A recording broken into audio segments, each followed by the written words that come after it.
What up, bros? Welcome to another Brograph Brocast. I'm Dave. And I'm Matt. And I'm David. Yay! Joining us Hooray. again today is Octane Jesus himself, David Yeah. Ariev. He died for your samples. I died for your samples. And Brograph is a supplement to our site, brograph.com, which is a motion graphics tutorial site with tutorials, plugins, podcasts, and other MoGraph stuff. And on the show, we talk about everything ranging from motion graphics to Cinema 4D, After Effects, plugins, render engines, doing business, doing taxes, being a contractor, or working for the man. It's the fastest you do that all you've in ever one breath? Said that, yeah. That was impressive. Almost. Almost. Someday I'll do it in one breath. Yeah. Just next week, just terrible. a big... I'm going to practice all week and try to say it in tandem with you next time. Yeah. That'll be awesome. That's funny. David, So- how did you get the name Octane Jesus? Who gave you that? I think some guy on YouTube, LP Glider or something, took Okay. credit for it, and then it just somehow Oh, LP Glider. stuck. Seen Maybe that name. Yeah, I think that's him. I don't remember. I tried back in the day when I first met you. I was trying to come up with something related to Jesus because we always talked about your hair, Mm-hmm. and I was like C4D Jesus or Yeah. C4 Cine Jesus? Jesus, C4 Jesus? C4 Jesus. Yeah. Cine Jesus. I was like, Yeah. Anyway, so back to motion graphics. We got a good show for you today. We got Jules are back on the show. Yeah. and we're talking about all the stuff and things having to do with Octane. So this is gonna be a heavy Octane show. Mm-hmm. And so get ready to do your drinking games, whatever that is. What drinking game is You that? should I don't know. We should come up with something. Anytime someone Anytime says you don't understand token. something that Jules said, take a drink. Anytime it's way over your head. Yeah. Dude, I would be so drunk right now. I know. Me too. I know some of those words. Yeah, exactly. So, all right, let's go through a couple things real quick, and then I know, David, you got a couple things that you wanted to talk about, and you kind of got a hard out, Yeah, if you know what I mean. I got a hard out for you, buddy. We'll get out of here. So, it's gonna be a short show. Yeah. Well, just have no, to the say show's that or I'll jinx already it. at least an hour, because that's I know, how No, but long I our still have interview to was. say it. Gotta say it. I don't want to I'm jinx super it. frazzled right now from all of the client work that's gonna be potentially overlapping the stuff that I've got going tomorrow. Though hopefully not. I just need to jam through it tonight. But I'm also Must be nice.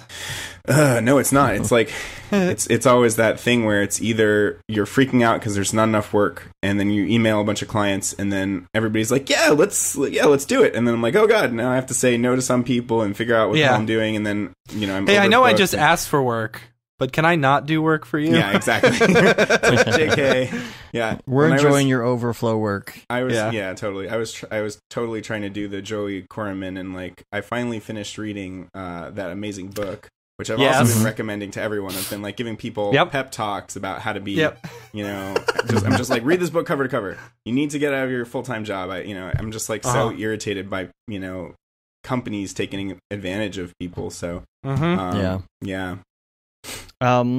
Yeah, but you know what? I do have to say, all in all, Matt and I, we actually did have our best January so nice. far. Because So far. January always seems like it's just slow kind of ramping Yeah, up. that We was almost my- made payroll. Nice. Right. I thought that I was going to have such a slow January, and then I was going to say, I followed some of those techniques in the book and email. I was like, oh yeah, right, I can email blast people and remind them that I exist, and that Right. super works, and then Yeah. Mm-hmm. a lot of people came back, and then I had to say no to several people as well. So I tried to do it in stages where I'm like, okay, I wrote down my entire list of all the clients that I would want to work with again, and kind of prioritize the ones that I really wanted to work with, and emailed them first, and then had a second That's tier cool. and a third That's tier. really cool.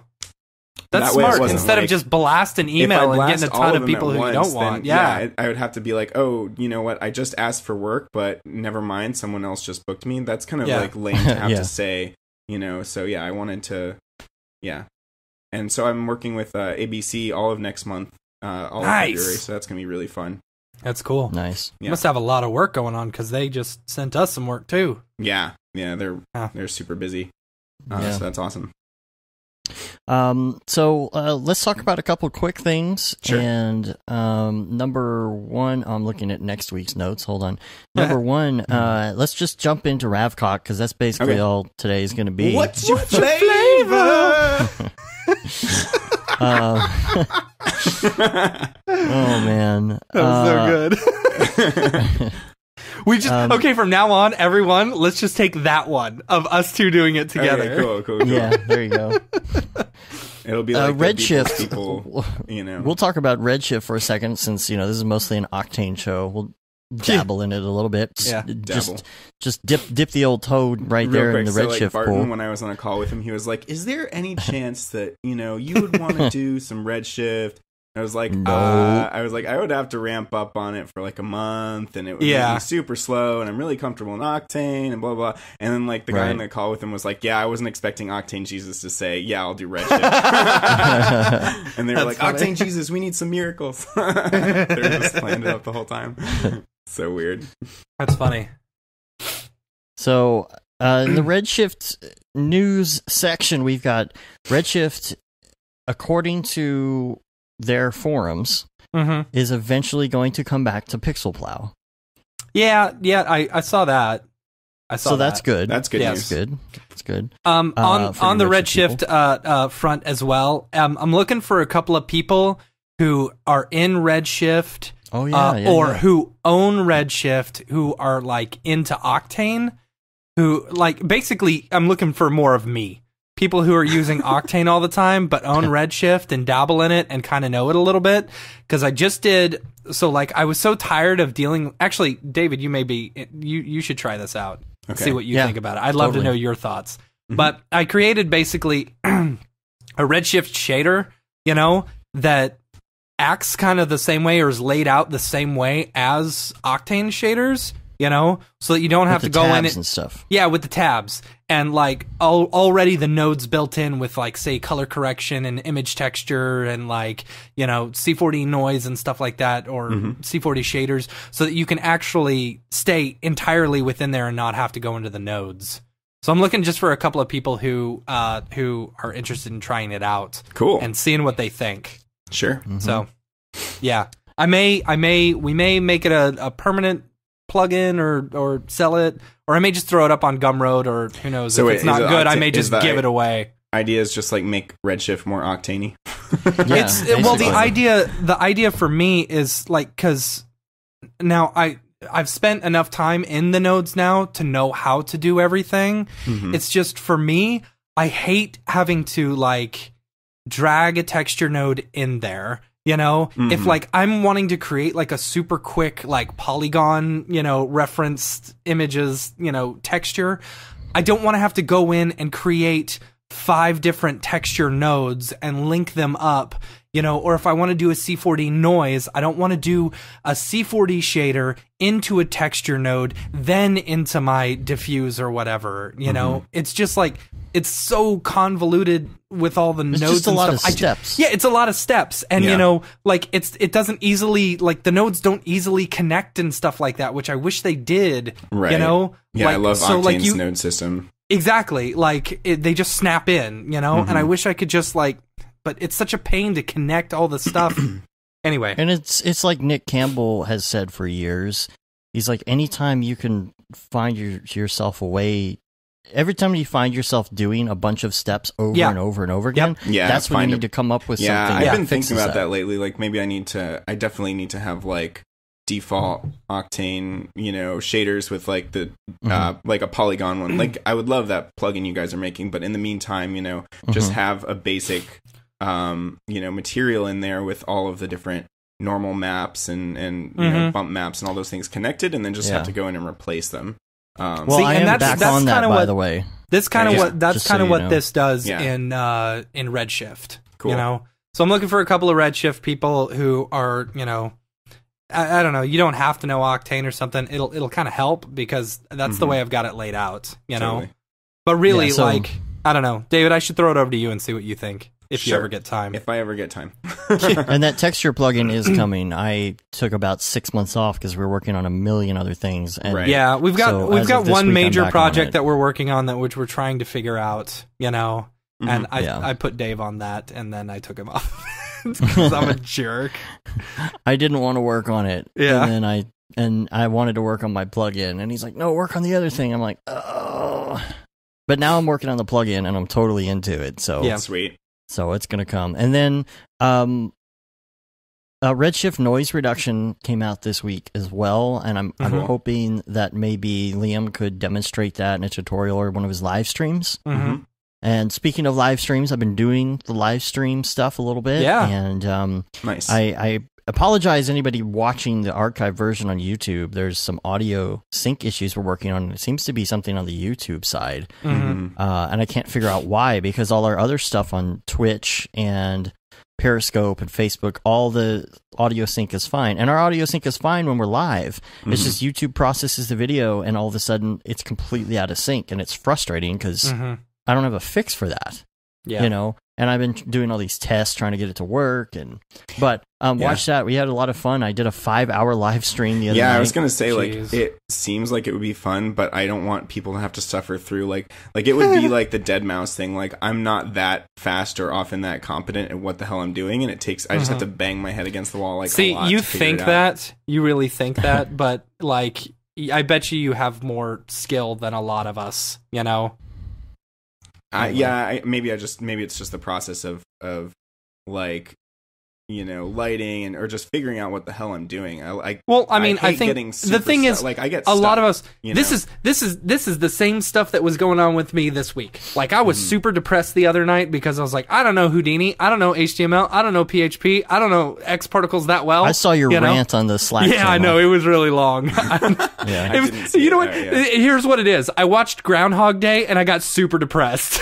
That's hilarious. Why? Because like you want to be able to have a Groundhog Day and learn, no. Here's okay. I had two big epiphanies. I had two big epiphanies watching Groundhog Day the other day.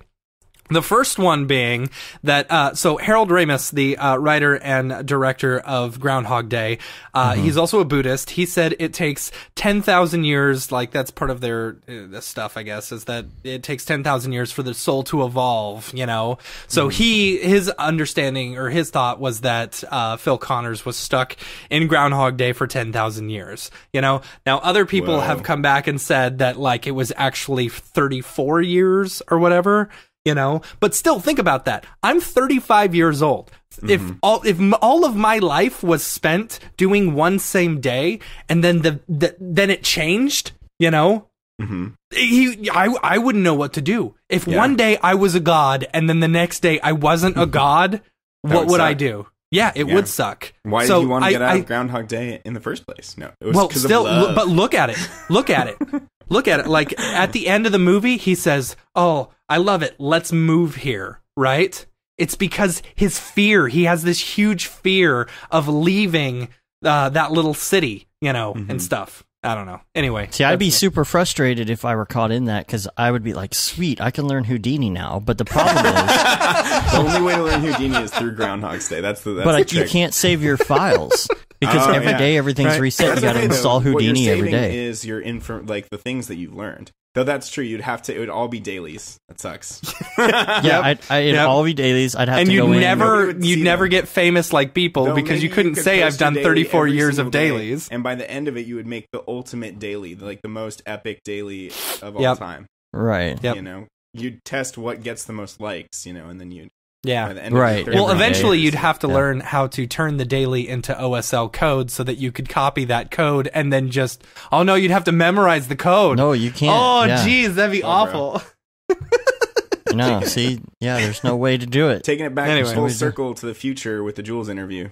I know, right? If you found some good websites that were like great for tutorials, you'd have to remember them all in your head. That's true.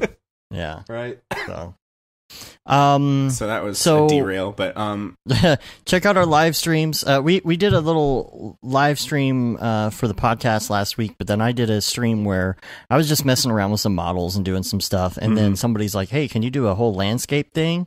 Cool. And I was like, "Sure." And like 3 hours later, I was done with it, but I was totally like thinking and saying this on the stream, like, I wish David were here because we were working with some VDB files, and first of all, I was having trouble because some of the options weren't doing anything.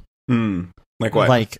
Like I would go into absorption and scatter and density and step length, and nothing would happen. And so I thought maybe I was doing something wrong, or it was related to VDB.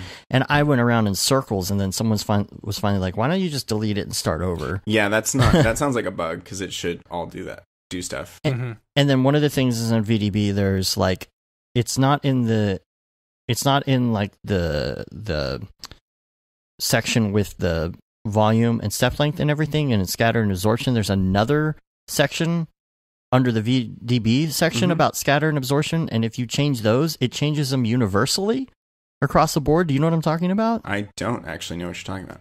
And so, like, I wish you were like sitting there with me on one of these days when you're not completely swamped. Right. You got to come on with me and talk about this. Did you say a small prayer? Because Octane Jesus answers your prayers. Actually, I think in the chat they were like, "Oh, we got to pray to Octane Jesus right now." Hilarious! Oh my god! So we had quite a few people on the stream, and so I want to turn this into a tutorial though, because it was really fun to sit there and collaborate with everybody and do like just little mountain foresty scene with displacement and forester. Nice. Yeah, that sounds awesome. It's very similar to what I'm going to be doing this coming month is like mountains and forests. So yeah. Nice. Yeah, dude.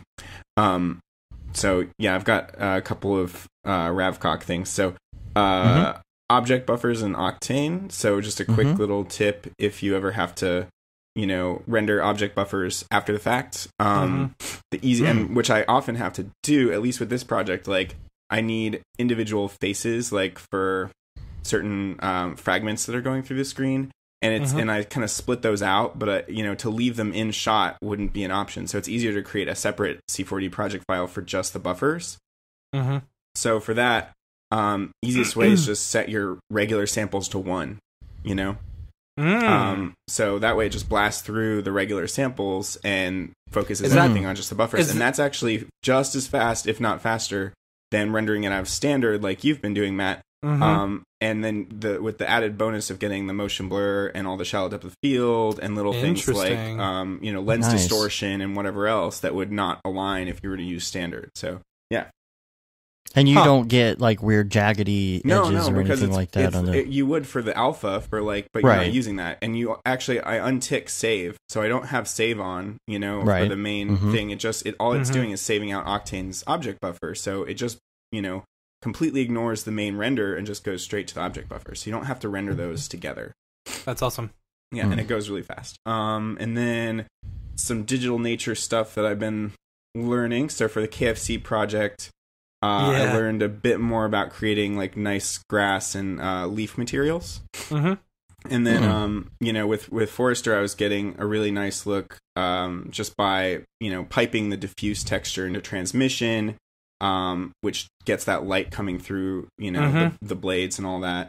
And then I'd also create a glossy version of the same texture and create a mix between the two. So that gets you like the nice specular highlights as well as light transmission. It's not the most, it's really simple. It's like not the most complicated or maybe the best way to do it, but it got a really nice look.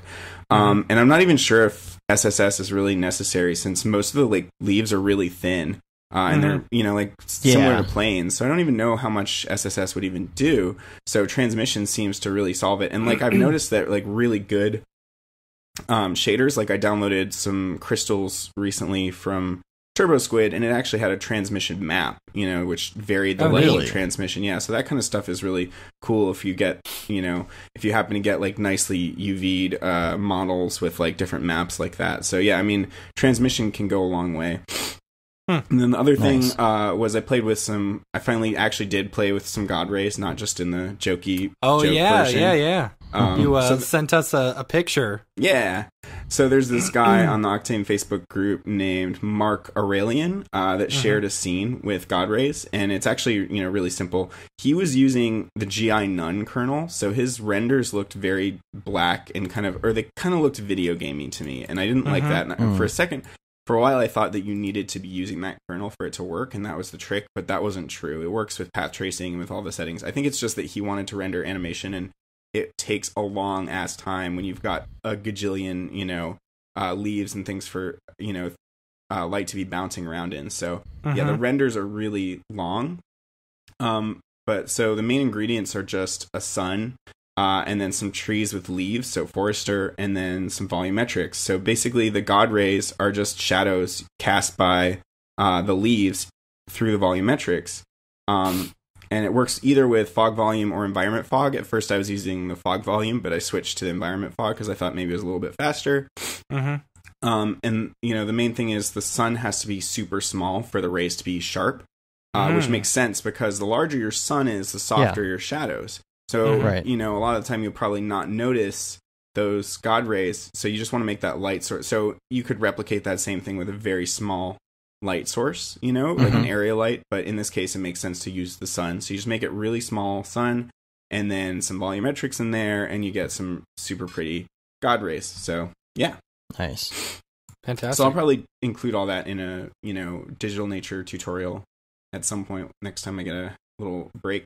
And then the last thing was that I had as a note was that invert discussion on the Facebook group from In Life Thrill. Yeah. That was pretty cool. I just thought that was really interesting. How I had no clue that, so the idea is that the regular invert text box in an image texture, not for the generators like noise or turbulence or those kind of native Octane things, but for any way you invert an image texture, whether it's like a separate node to invert through a color correction node, through the tick box in the image texture, any of those things are going to change the math where the gamma gets a little bit screwed up. So if you just take a normal gradient and invert it, it'll be skewed to the right. So it's kind of like one of these log to linear, or I don't really know the math behind it. I kind of always blanked out. Like I learned a lot of these things at one point through FXPhD, but then I just kind of like put them out of my mind because it's like all the Octane stuff just pushed it out. Just pushed it out. But basically it's the difference between like a linear step and maybe a logarithmic or exponential step. So it kind of skews that gradient to the right. And so it's not a true invert. And that could probably matter for things like we were discussing how with polygon textures, you want to invert the roughness to get the glossiness map. Right. Or it's bringing in a glossiness map, but that's not a true roughness map. So you want to invert that. Right. And so, he showed, this is like In Life Thrill. This is similar to in After Effects if you've ever used like one of those HDR compander effects where you kind of like, expand everything to this big dynamic range, do some adjustments, and then recompress it. You create like a sandwich of effects essentially so that you're converting color spaces, doing some kind of calculation, and then converting back to Rec 709 or whatever it is. Whatever it is. Yeah. Linear to Rec 709, that kind of stuff, which has always been a little bit over my head. I kind of only vaguely know what I'm talking about. But yeah, in this case, I can't remember exactly what he did, but he used two effects to sandwich the invert, I actually can't remember what effects he used, but look it up. It's cool. I think we posted it in last week's notes. Oh, good. Cool. Yeah. So then I just didn't listen to that and... Oh, you haven't heard the Smearballs episode No, yet. I have. I didn't realize you guys talked about the invert thing. I think I did. I think you mentioned it. Okay, then I must have blanked out for that part of it. Well, we didn't really talk about it in detail. I think you had maybe sent it to me, and I just said I'm putting that in the notes or something. Cool. No, it's good to know what the actual reasons are. We didn't really get into it. Right. So cool. That's all the Ravcock stuff I had, I think. Cool, yo. Cool. Well, we don't really have much more. I did want to mention Cool Fire Mitch. He has his light kit out now for standard render. In case you're looking for that, so go check that out. Oh, cool. That's awesome. Great job, Cool Fire. We're trying to set a date for the next DFWC 4D. There's a lot of stuff we're trying to work out because, David, we'd like to get you there. We need to have a conversation about that probably tomorrow. Right. And then because if we can work this out, then it's going to be you and EJ and Mitch, which is going to be That's going to be lot of fun. Killer. That'd be awesome. A lot of fun. So we're going to try and make that happen. Hoping to do that beginning of March. Beginning of March sometime. Okay, cool. So, yeah, we put down we basically held a date, but we're waiting, of course, to make sure that you and EJ can be there, and that Mitch is working out some stuff. We should know by Wednesday if he can make that date. And but if not, might be booked we'll on push a VFX music video with Marty Kane, but I'll have to check on that. I think maybe there might be some days in there that I don't have stuff, so we'll see. Then we could always do one of those things where we get you in and out in one day. You don't necessarily have to hang around for a whole weekend or something. Yeah, that could be cool. Which we would love to do, but But you're working on these big projects now. So what to do? That's interesting. I wanted to actually talk about that a little bit because, I like big project doesn't necessarily mean awesome. Oh, I know. You know, like I mean, I love this company that I'm working with. They're out of Australia. They're awesome. But I've worked with like 3 different art directors on this project, and that's not even the client. And then the client had their own changes, and like they came to me, and they were like, "Oh my god, I love your Dead Mouse cart music video thing and your whales." And I was like, "Yeah, the Dead Mouse thing I did in like a week and a half, and then the whales thing I did in 3 weeks." And they're like, "Holy crap, I can't believe the kind of times you're getting out of these things. Like how fast you're jamming out this work." And I think I've come to realize that's because I've got these indie clients that, with Dead Mouse, it's Joel, and his only, piece of feedback was, it'd be cool if, the mouse head could bob double time. Yeah. Right. That's the level of feedback that I get a lot of the time, right? And, but when you're doing like a much more official job, then there's way more, by default, there's going to be way more cooks in the kitchen. And I'm not saying anything negative against, this company's awesome. And so is, all of this is really cool job. But like sometimes it's just refreshing to have one point of contact. Like when I was working with Ivan Torrent on the whales thing, like he did have some pretty unrealistic expectations or he had great ideas that he would bring to the table and he would inspire me creatively. And he had all this cool reference imagery. But yeah, I forget what I was saying. Well, but it makes sense. But you can't always do that. You can't always do that in the time allotted or the budget allotted. And that's a point that we make with a lot of our clients sometimes. And they're like, well, what does something like that, my idea, cost? It's like, well, it depends on how you want to do it. Do you want it? Do you want it 2D? Do you want me to draw it with a pencil? Right. Do you want me to sit there and work on it for 6 months? Because we can do all of that. You've got to kind of decide, how are we going to take your idea and craft it into this little thing that is your time and budget. Yeah. Because I think I remember what I was going to say is that he. Oh no, I don't. I'm just totally having a brain fart. It's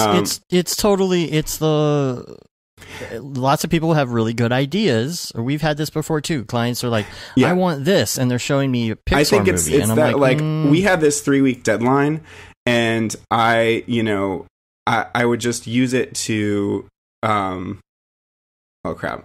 I'm like totally like frazzled right now, dudes. you would use hard, it bro. As like I would use it as like a point, almost like argument or something. Like saying, well, we need to get it by this day. Exactly. I would be like, if we do these changes, I don't think we're going to hit our deadline. So that's like something I read directly in Joey's book that was super reaffirming. That was like, if we do this thing that you want, then I don't think we're going to hit our deadline. So let's keep on rolling. Like these things are super reasonable and they're going to make it way better. But if we try to do this thing, then it's going to take us way beyond scope and we're not going to get within our deadline. And so we kept rolling, that whole time. And I was able to deliver this really cool thing that was a combination of both of our, creative energies.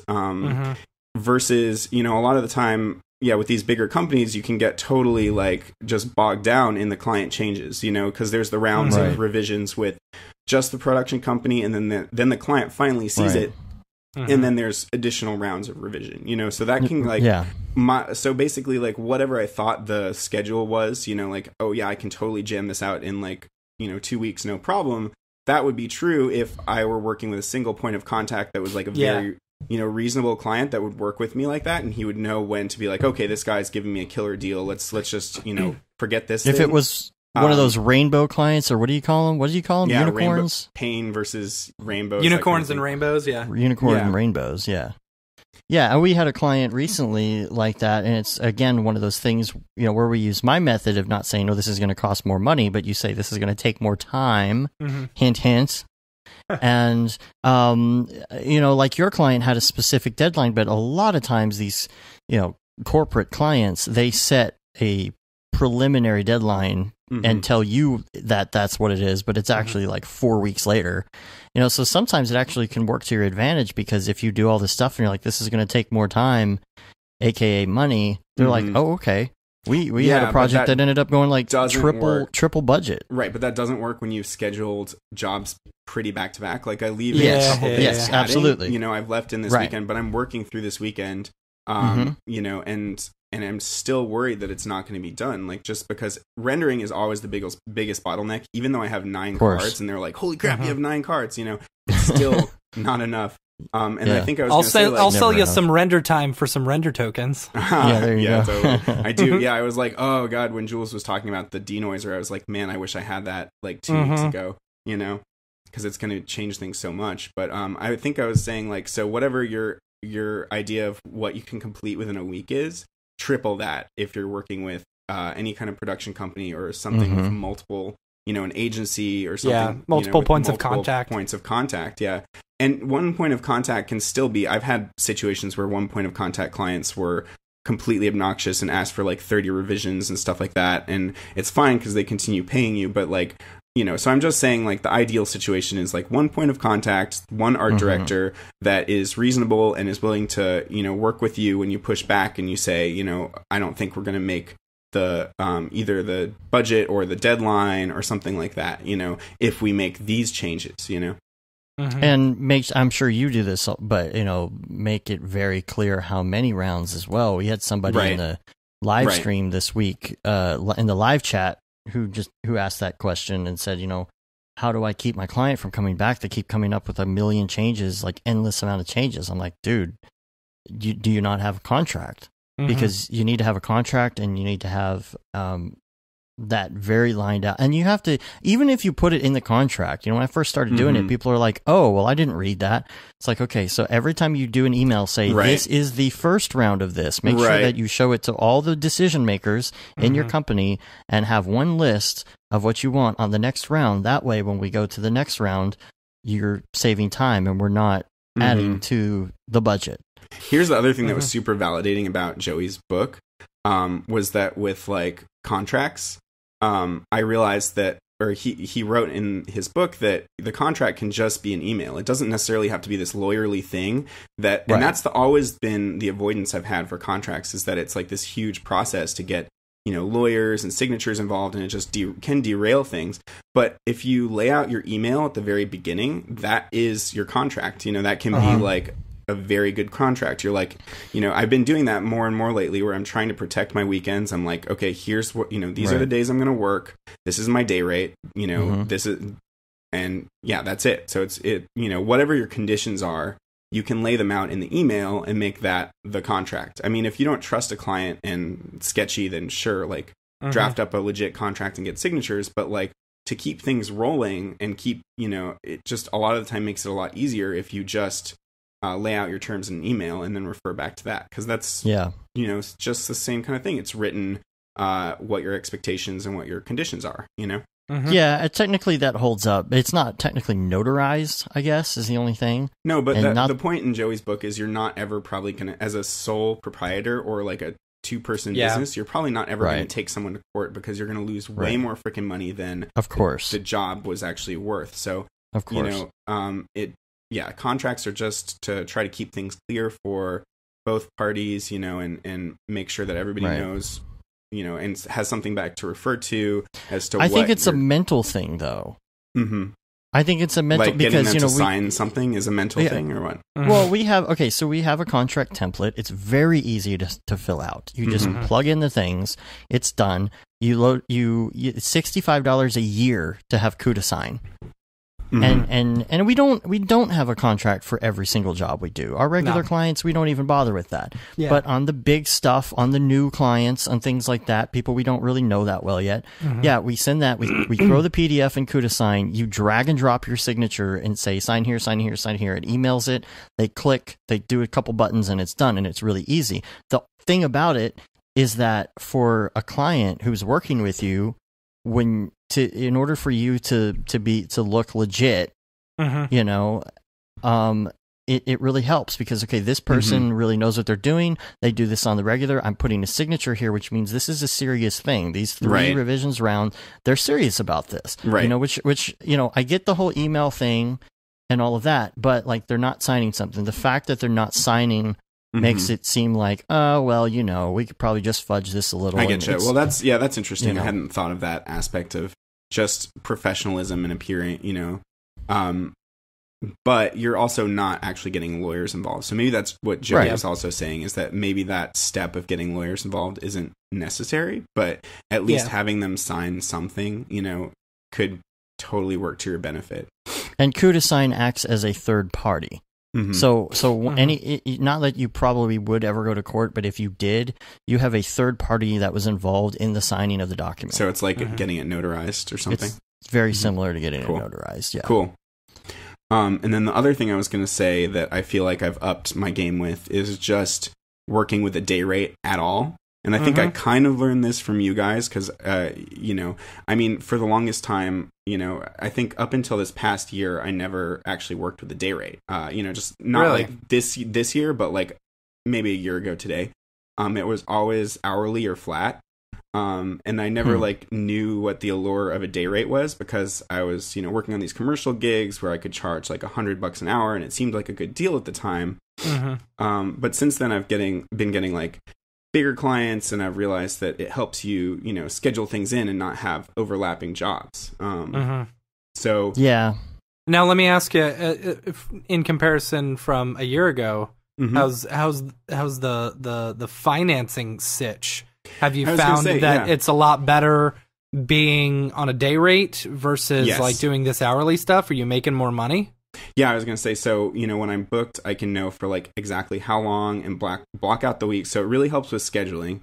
I can like block out work retreats, take off weekends, stuff like that. And then it makes the income more predictable. And the jobs aren't like these weird staccato things where they'll ask you for something once in a while and then you log an hour or two and that's it. Like jobs get really drawn out and overlap and that gets like super stressful. I really prefer to be working on just one thing at a time. And are you still doing any hourly work like after the fact? No, it's all just half day. Just doing day rates, or half day or day, and that just really helps block in when I'm, and make the income predictable, and also, jobs get way more drawn out when it's hourly. Even though it's like a high hourly rate, I wasn't logging nearly 40 hours a week, so it ended up being, I would earn way less. And how like 7 hours of billable work is more like 10 or 12 hours total because of all the spinning your wheels and emails and stuff. That, and I hate tracking hours. It's annoying, and I always forget to clock in or I forget to clock out. And if you're working remote, which I am for all of my jobs now, clients can't see what I'm doing, so my day rate isn't necessarily 8 or 10 hours. It could be 4 hours for that day if I'm uber productive in that time. It's just whatever I need to do to deliver what they need. And so to some degree, that's dissociating time from money, which is the goal, so there are definitely times when I work like a 3 or 4 hour day, depending on what the client needs. And, I have my computers doing the hard work of rendering, something crazy instead. And then there are other days where I will put in like the 12-hour days out of necessity, which I've been doing up on the end of this, job to try to, get it out the door. Yeah. And so, income's more predictable. And, I know Joey said that, like the best deals are when you get those flat rates because it really allows you to separate that time equals money thing.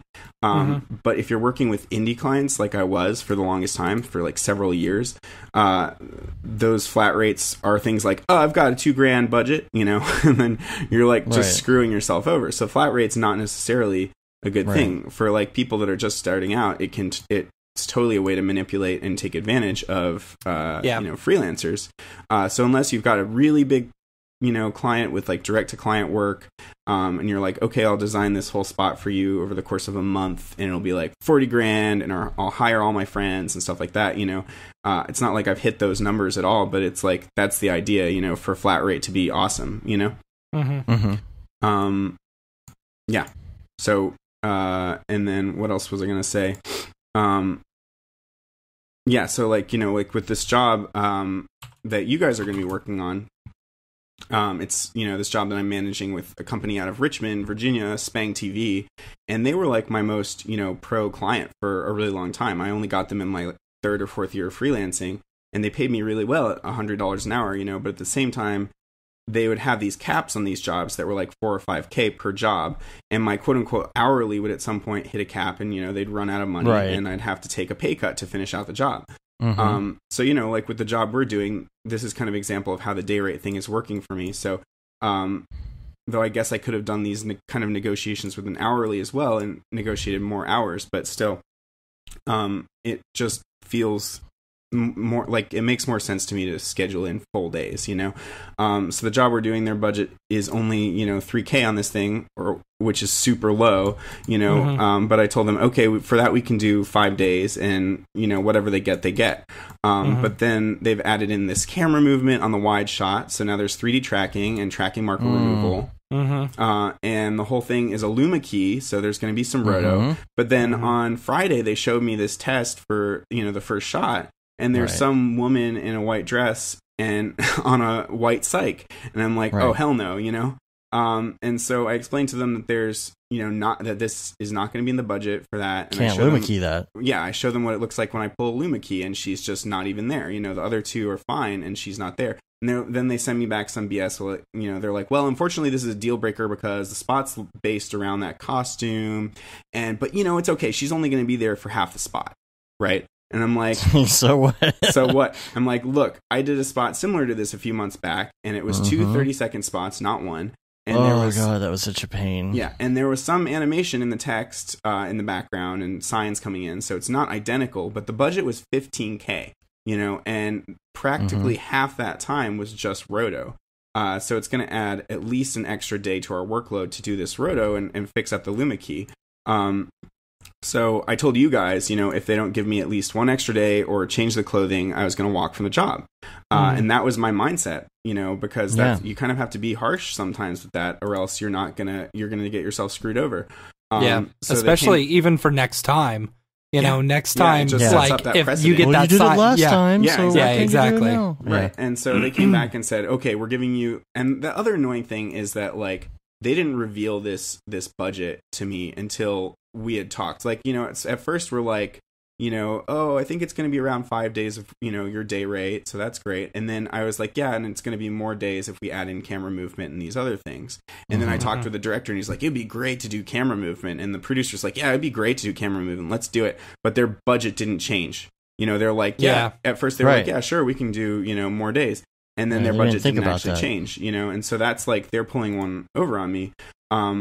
Anyway, so or maybe they just don't know. They just didn't think about that fact. I was pretty explicit that was going to add, that I was like, yes, this would look better. Let's do it, but this is going to add more days, Okay. Yeah. So yeah, they came back, and after I strong-armed them, they were like, okay, we're giving you 2 extra days, one from the agency and one from us. So they're paying out of pocket because they, I think this is a job that's slightly out of their comfort zone where, they're not used to doing CG stuff. It's usually all practical. Right. And so, yeah, they're adding in 2 extra days. So perfect. Now we've got like a budget of $4,200. That's 7 days of work from you guys. And we should be able to pull it off, with that, I think. Because it's not the same as like the full roto that we were doing on the fast signs, and there's no text animating. So I think it's more reasonable, But yeah, there's still that like flat rate vibe that I don't love going on with this company. That I feel that there's a cap with them versus a lot of these other companies. They just like ABC's just booking me for the whole month for a day rate, and that's that. And if the job goes over, I mean, I don't want it to, because that would run into yet another job. But if it does, then they would throw in more budget. But yeah, you've got to learn to play some hardball and try to get more money. And if a client's always trying to undercut you, then at some point you have to break off the relationship. Clients will respect you more when you're, firm, not over the top, not like asking for something when you're completely firm. Unreasonable, but just when you're firm and you're, standing by your boundaries. Yeah. That's and that's something that Barton really respects, because he is an animator and he understands, he's an artist and he understands that. So same thing when he booked us both for a month in August, it was the same thing. It's like these days, it doesn't matter if the job gets done or not because we have a team of people working. Right. It's just about and I've had that too with days. with this company Possible. I did a bunch of that K-pop band stuff for. You know, at one point, like the dude didn't realize he'd only booked me for 10 days, and on day 13 or 14, I was like, hey. You know, I'm supposed to be off this job. I've been continuing to do it because I really wanted to see it through. But at this point, like, because his thing to me was like, he was like, oh, the cavalry's coming back, and all of our teams getting off this other job in South Carolina or whatever, and they're coming back here, and you know they're going to add a lot more into this, and it's great. And so yeah, but I was just like, oh, on that note, can these other guys take over for me, because I've got another job coming up real soon that I've been delaying a little bit for this job, you know, because I wanted to see it through. So yeah, and that was just a situation of him being extremely sleep deprived, you know, he was in like taking flights back and forth to Korea and, you know, Beijing and all these insane places, and just didn't realize, you know, producers will forget and how long they've booked you for. And so that was, you know, that was on me. That was like my responsibility too, to be like, hey,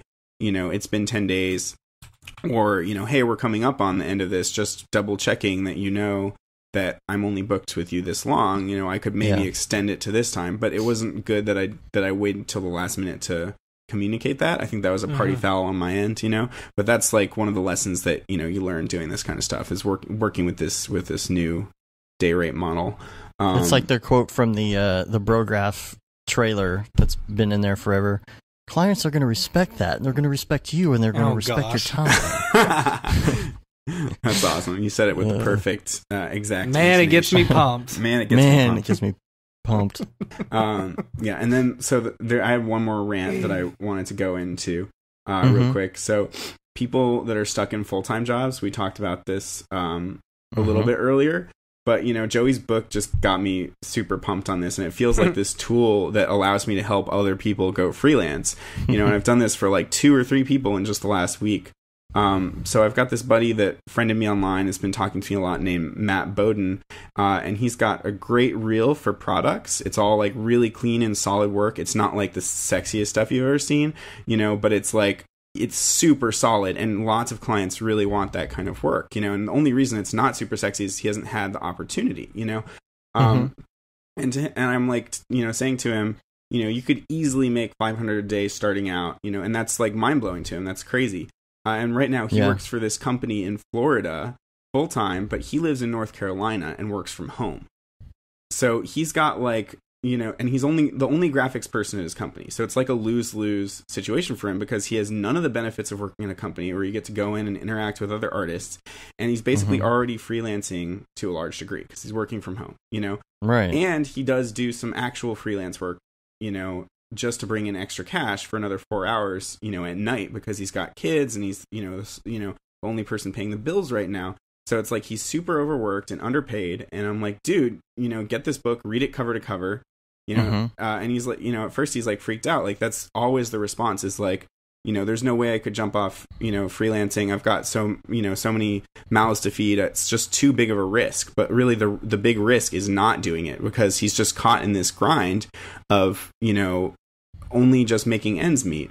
So I'm like, okay, go make yourself a website, you know. And he's got this killer reel, and it's privatized on Vimeo, because his company would like freak out if he released it, which is total BS, you know. And because they'd be like, what are you trying to do, get other work, you know? And so that's like this tactic on their part that's, you know, trying to clip his wings and make him unable to professionalize, and keeping him dependent on them, you know. And so like, and you got to be able to show off your work. You can't go work for a place for 5 years like, and have a thing that says you can't show anything. Like, here's the thing: like, companies die. You know, they and if you're totally dependent on them, then when the company goes down, what are you going to do? Take like a job at Target or something? You've got to have something lined up. You know, and it should be just common practice and understood that all artists should have their own reels and their own, you know, websites and their own branding. You know, because this industry is often in flux. You know, you often have to jump off freelancing before you get another full-time job or whatever it is. So yeah, it's really uncool that they're doing that, especially when he's like basically a remote freelancer for them, you know. So he's making himself a website. I convinced him to use a .tv, like Mitch Myers. And then, I showed him what Squarespace template I'm using. So yeah, it's been fun for me, and like good for him that he's like doing it. That's so awesome. It just pisses me off seeing people in these struggling, grinding situations who are like talented and hardworking and still can't make ends meet, and it's fun for me to like try to like, because I know some of this stuff now, I'm just like gradually learning more and more of the business side of things. Like I'm not devoting that much time to it, but it's fun like to try and help people in those crappy situations, because I remember exactly how that was and how awful it felt. And then like jumping off freelancing, like being like, holy crap, I'm making double what I did as a full-time worker, Yeah. And this dude even made a Super Bowl ad for his company at one point. Like he wrote, directed, and edited, and did the graphics. And I think he might have directed. I don't remember, but the ad's called Bacon Bowl, and it's freaking hilarious. But it made his company like $20 million, is what he said, which is just like such a like that just hurts so bad when you're making bank for someone else. Yeah, seriously. Yeah. It's just so crazy. Wow. So yeah, that's my rant. Wow. Wow. The only other stuff I've got is a few links of cool stuff I've seen recently. You can send me the links for those. We'll get those in the show notes. they're in the dingus. In the dingus. Nice. Yes. Oh boy. So many internal memes going on. So yeah, the links are just Jan. You guys met Jan Sladecko? He did a crazy Houdini collab recently with someone, this amazing Houdini artist, and he did, I don't know how they shared things, but he's learning Houdini from this guy, and it's like this building ripping apart, and it's like one of the most beautiful things I've ever seen. So Matt, yes, with the dust and everything that comes off of it. Yeah, the dust. Yeah, it just breaks in this amazing way. So that kind of stuff is just, it's always that Houdini fruit that's like bobbing right in front of me. I'm like, oh, should I do it? Should I not? And it's inspiring though, and makes me want to maybe get back in there, because supposedly it's like a lot easier to learn Houdini than it used to be.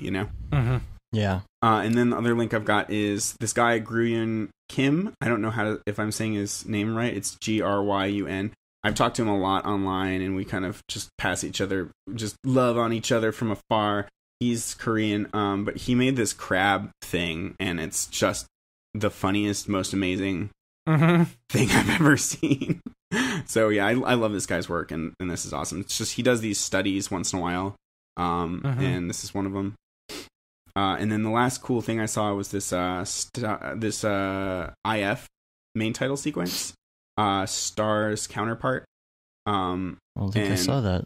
It's super beautiful with crazy light and shadow, and architectural like stuff. Those sweeping lights, but it's got those people walking around.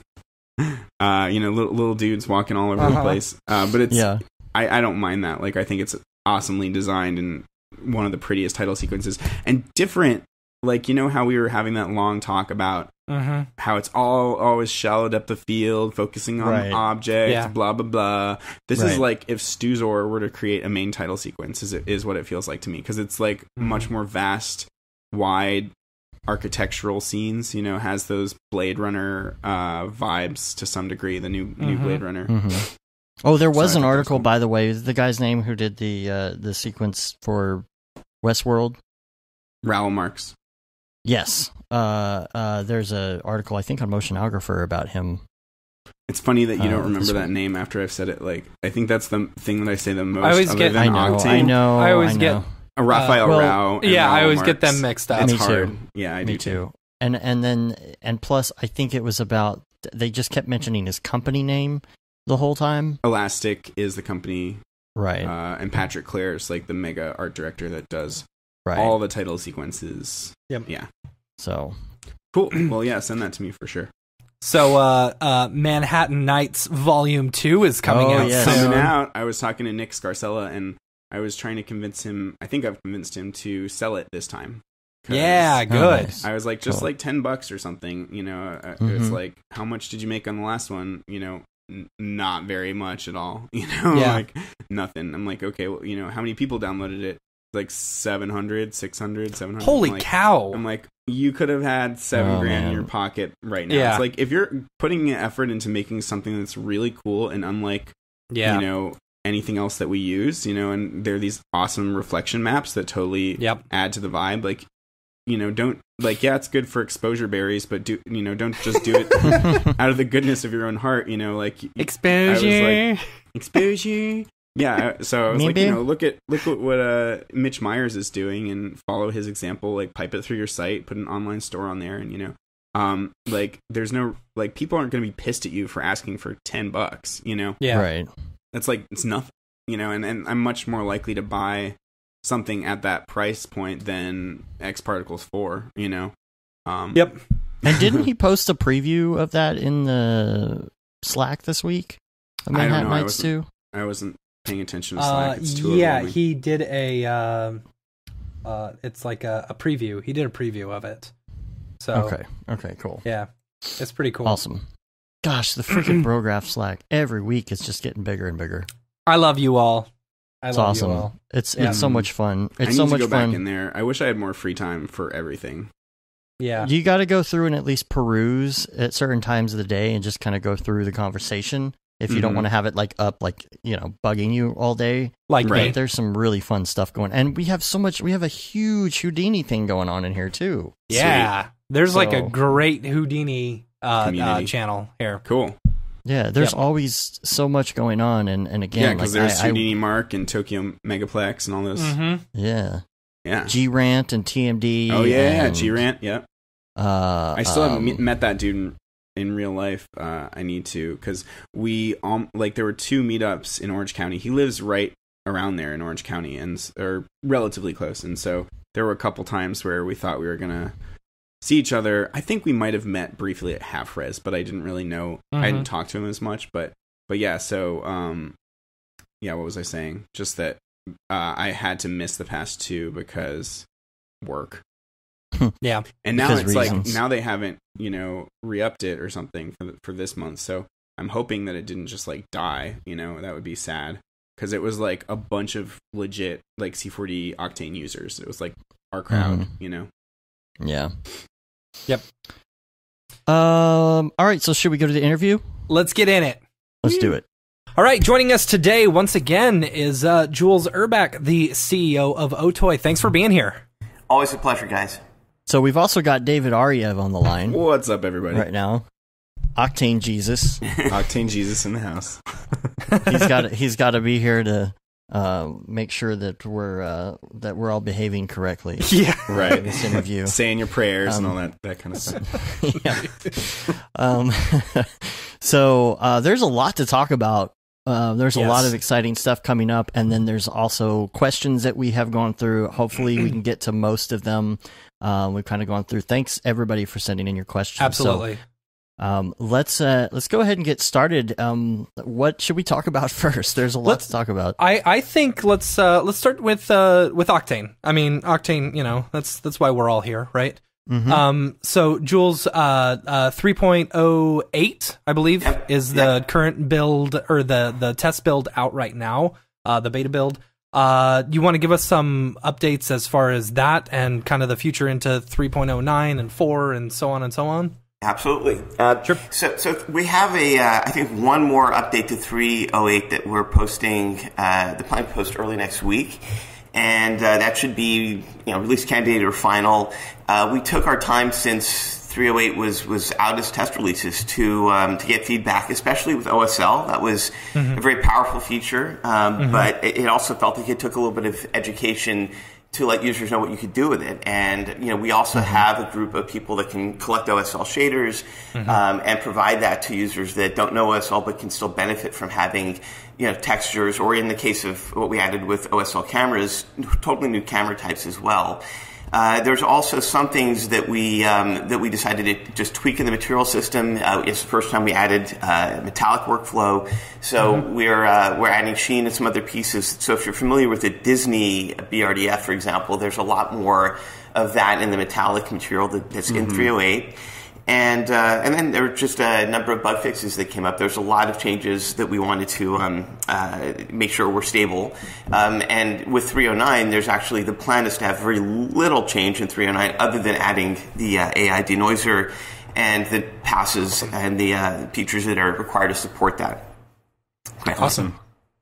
So the 3. You said it would probably be, and this is just the beta, that the next test build that's hitting next week. Yeah, it should be final. I mean, it should be near final. There's a couple of additional pieces that were added in there, mostly mostly minor, but just to make sure that everything that we needed to support this for a while. Because I think that the material system is probably going to be fairly stable and unchanged through 309 and maybe even going into Octane 4. We'll see. So we wanted him to just make sure that all those changes got in there, and also to make 309 much more about the denoiser. So early next week we expect to have some other than somebody reporting a bug, that should be the final version, and it should be stable for production within that week. I mean, if we find anything, we'll do another minor update. That's awesome. So then subscription users will be able to use that version. Awesome. Yes. Very awesome. Cool. Now let's talk the OSL shaders and stuff, because that was the big introduction in 3.08, and I was really really excited to try it out. And we had a question. Someone said they were curious if you guys plan on making some default OSL shaders for kind of, because the big thing with OSL is like the whole coding aspect of it. No artist should code OSL shaders. That is absolutely not the idea. Right. And I feel like the way to, and you guys are right. I mean, one of the things I've been messaging to users on the Facebook group where I'm pretty active has been that we need almost like an OSL category on LiveDB, or probably more useful. And this is something that a lot of our users were giving us feedback on just on Facebook just last week, was that why don't we have it so that a bunch of the best OSL shaders are actually built-in nodes, and they can be downloaded from maybe they can be downloaded from LiveDB, but they show up as built-in types.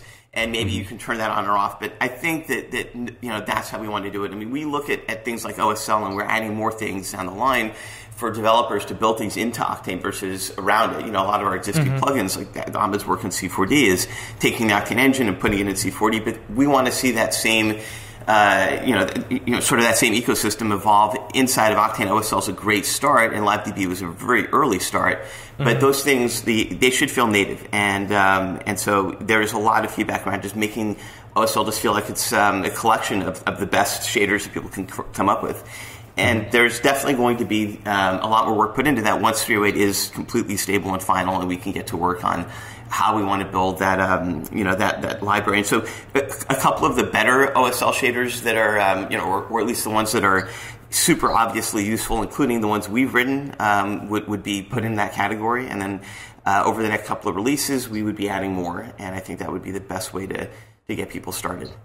Yeah, I agree. I like the idea of doing the node-based OSL shaders where you can just download those and throw those right into your pipeline. That would be pretty cool. Yeah.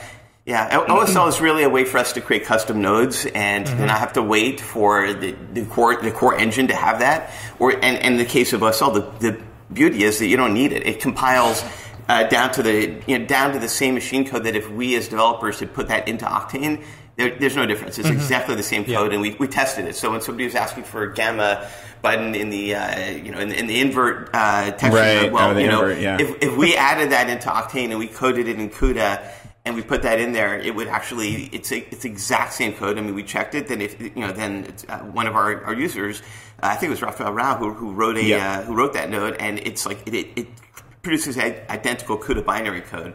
So that's why it's so powerful, is that if you have one developer, one user, one artist, anyone that creates that OSL shader, we spent a lot of time. That's why OSL was late. We spent a lot of time making sure it was very fast and that there was no disparity between somebody writing an OSL shader or us building that feature directly in Octane.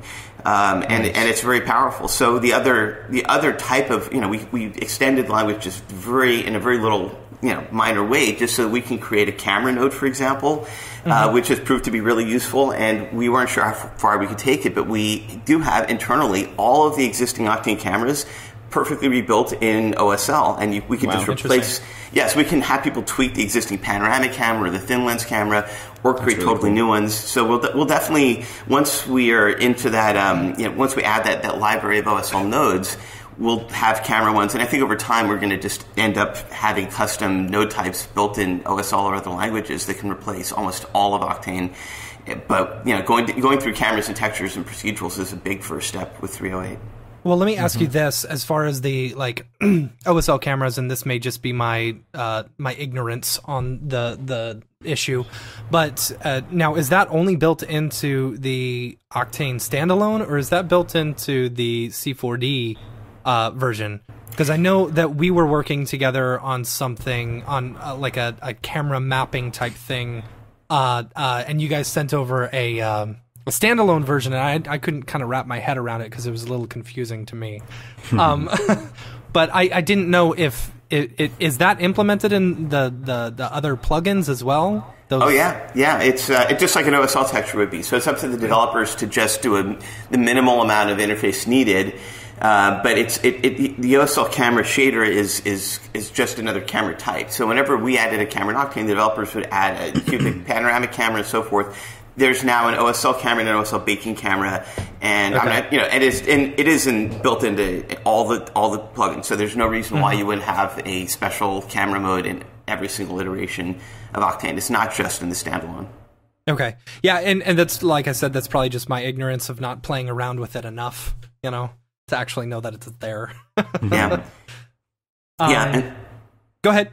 Yeah, so I think the one other addition to the OSL camera system that was added since the last test release of 308 was an OSL baking system. You do have baking, texture baking in Octane. You couldn't control that with OSL the same way that you could with the OSL camera, so we added a second OSL baking camera, which is super useful when you see some of the workflow. Somebody posted a video where they baked a C4D scene and then brought it into Unreal Engine and did real-time compositing. Yeah, that was it was killer. And it was one of the most viral videos that I'd ever seen in that Facebook group. It was crazy. So, to that end, baking is important, even for I've been saying this for a while. It's not just for games or Unity and so on. It is something that can be really useful for these kinds of things.